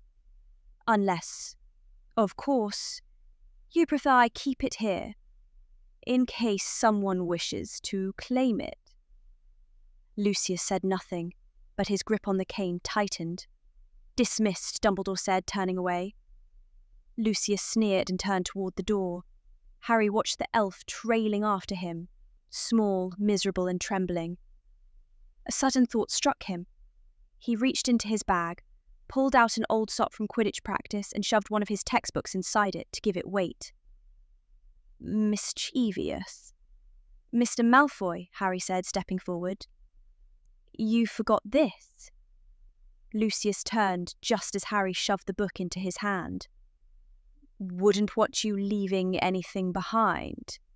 Lucius growled, yanked the book from him, and tossed it to his servant.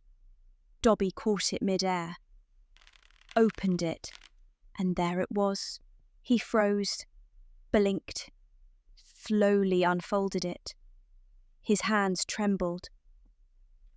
"Master has given Dobby a sock," he whispered.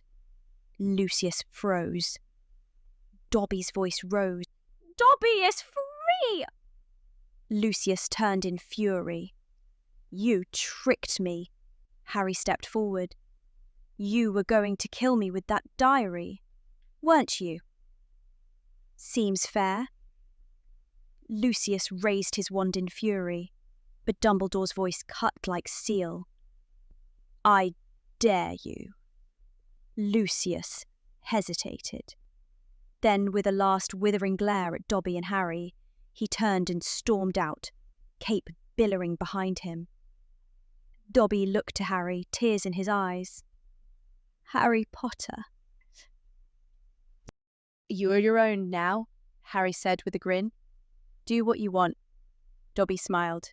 "Then Dobby will serve no master again, but he will watch and help if Harry Potter ever needs him." And with a snap, he vanished. Harry looked up at Dumbledore. The headmaster gave a nod of quiet approval. "You have freed more than just an elf tonight." "Do you reckon I can keep the sword?" Harry asked. Dumbledore laughed and leaned forward in his chair. "What sword?" Harry, confused, looked down at his hadle where it once held the handle and realised the sword had vanished. Harry couldn't help but smile and laugh with him. The hospital wing was hushed and golden, late afternoon sun slanting through the windows. Warm light pooled across white linens and pale, quiet faces. Harry sat beside Hermione's bed. Ron stood across from him, arms folded tightly, glancing between her and Ginny's still form. It had been hours since the chamber. Suddenly, a gasp. Ron spun. Ginny's eyes fluttered open. "Ron?" she croaked. Before he could say anything, she was pulled into a crushing hug. Not by Ron, but by Fred and George, who had just burst through the door. Percy followed a moment later, tears in his eyes despite himself. "You're okay," Fred whispered. "You're actually okay," said George. Ron shoved them aside gently and knelt next to her bed. "I knew you'd wake up," he said, voice thick. Ginny looked confused, then glanced at Harry. "Is it over?" Harry nodded. "You're safe." She didn't apologise. She didn't need to. She just collapsed into her brother's arms again as Mrs. Weasley rushed into the room and joined the embrace, her sobs quiet and full of relief. Harry turned back to Hermione, just in time to see her eyes open. She blinked, then stared up at the ceiling for a long moment before realising where she was. "Harry?" He leaned forward. "Yeah, you're awake?" She sat up slowly, eyes darting between them. "Is everyone okay?" "You're back," Ron said softly. "That's what matters." But Hermione wasn't hearing it. "I could have hurt you," she whispered, tears welling quickly. "I remember everything. Not all of it, but enough. He made me say things, do things, and I tried to stop it. Harry reached out and took her hand. "You were fighting him the whole time. You were brilliant." Ron nodded. "You didn't lose. You held on." Hermione shook her head, choking back a sob. "But I almost—" Harry squeezed her hand. "But you didn't." Ron added awkwardly, "You're the smartest person I know. And you're here. That's what counts." Hermione sniffed, then pulled them both into a shaky, tearful hug. They stayed like that for a long time, the three of them locked in silence.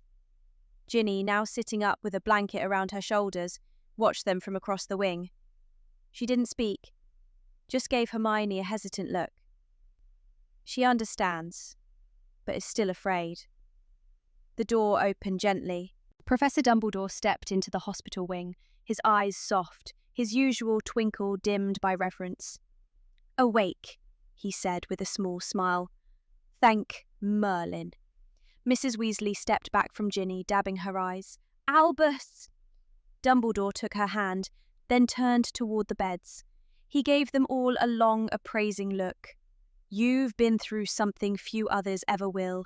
You walked through fear, through pain and into fire, and you came back, whole.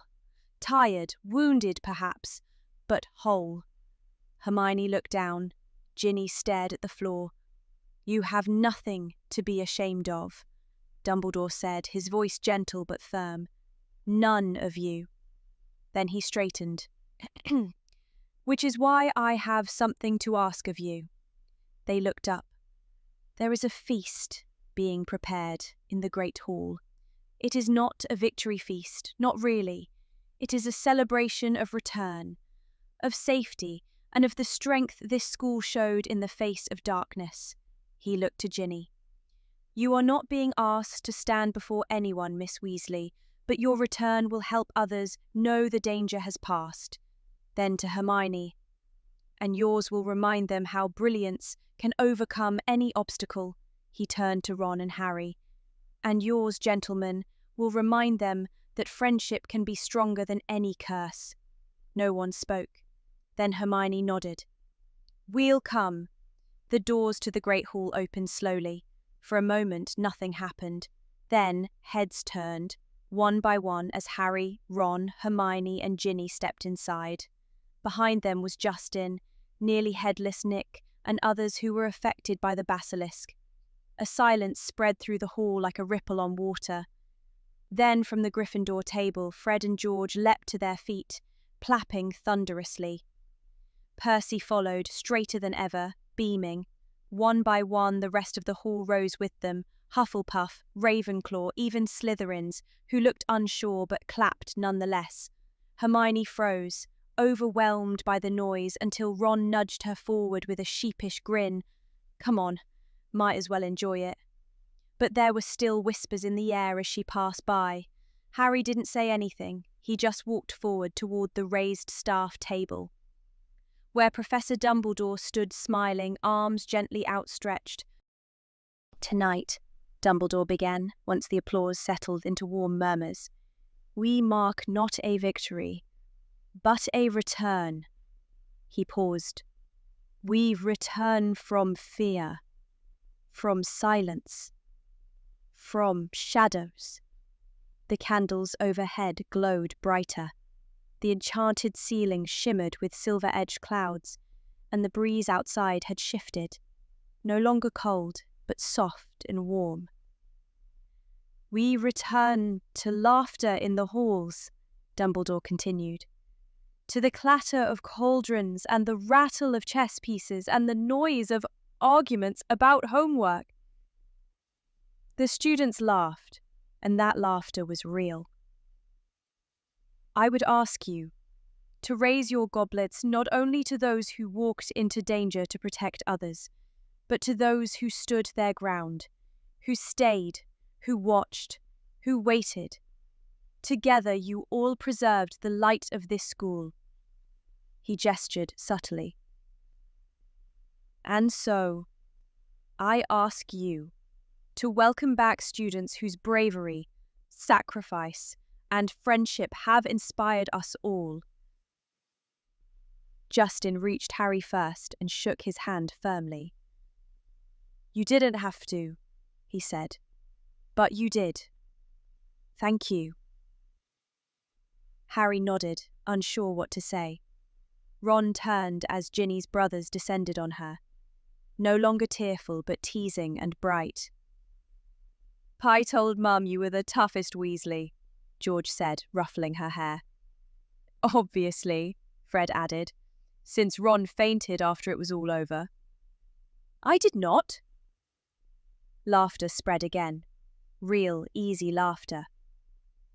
And then there was Hermione.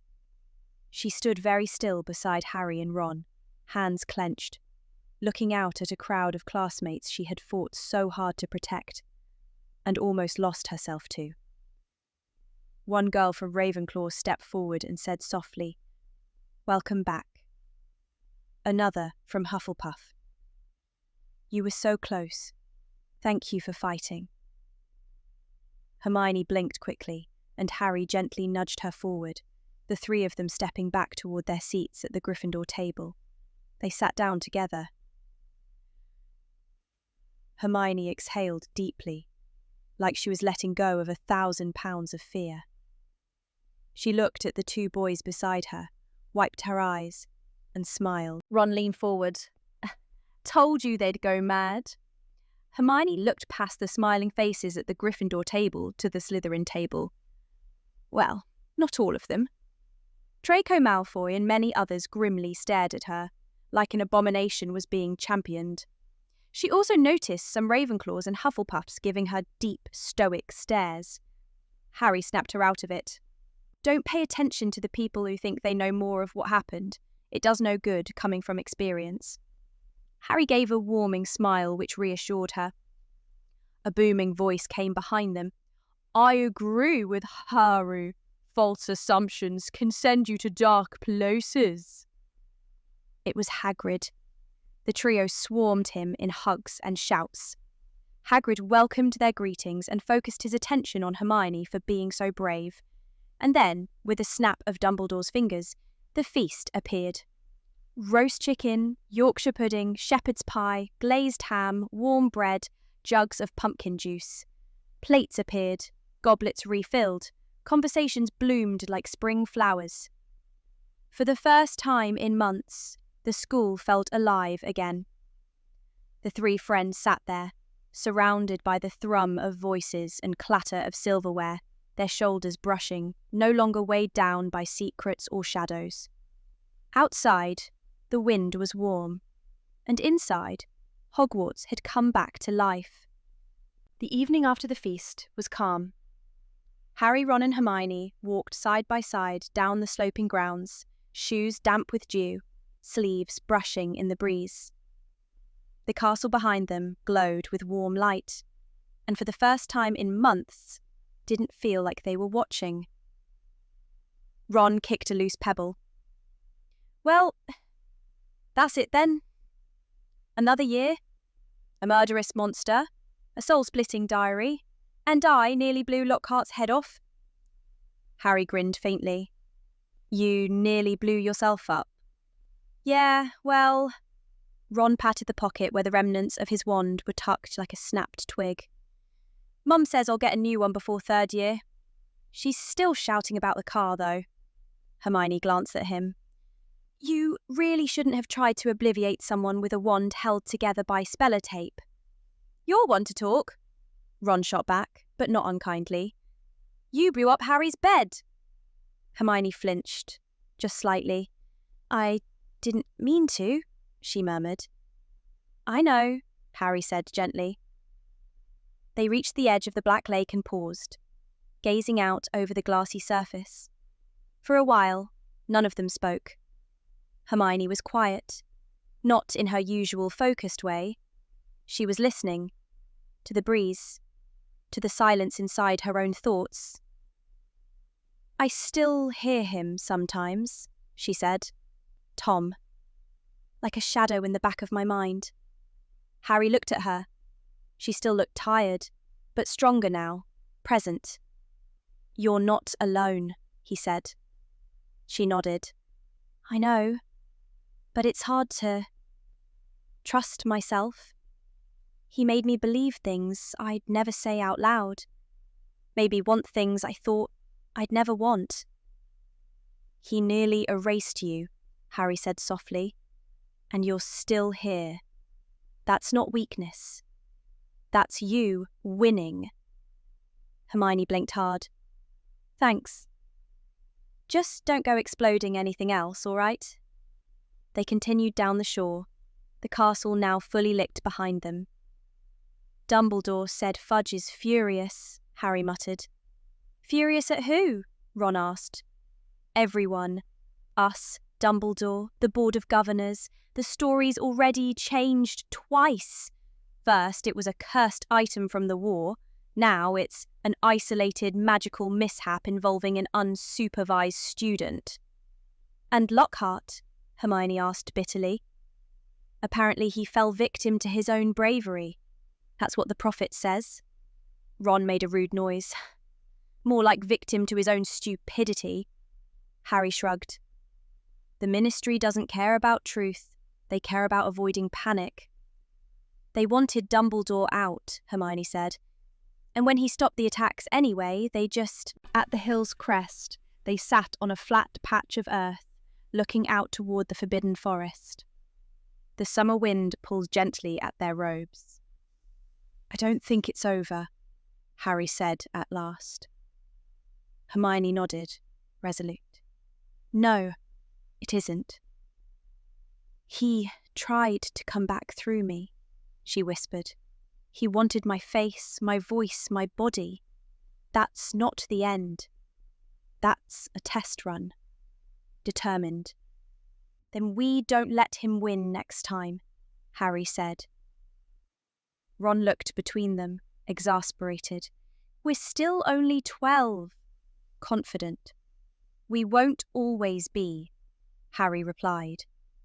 Hermione smiled faintly, knowing. I think we already aren't. Behind them, a faint toll of the bell rang out across the grounds. The last bell of term. Sadly. I'll miss this place, Ron muttered. Resolute.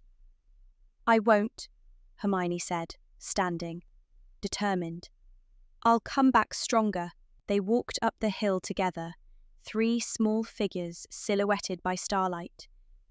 In the common room window above, a candle flickered out, but in each of them, something brighter had been lit.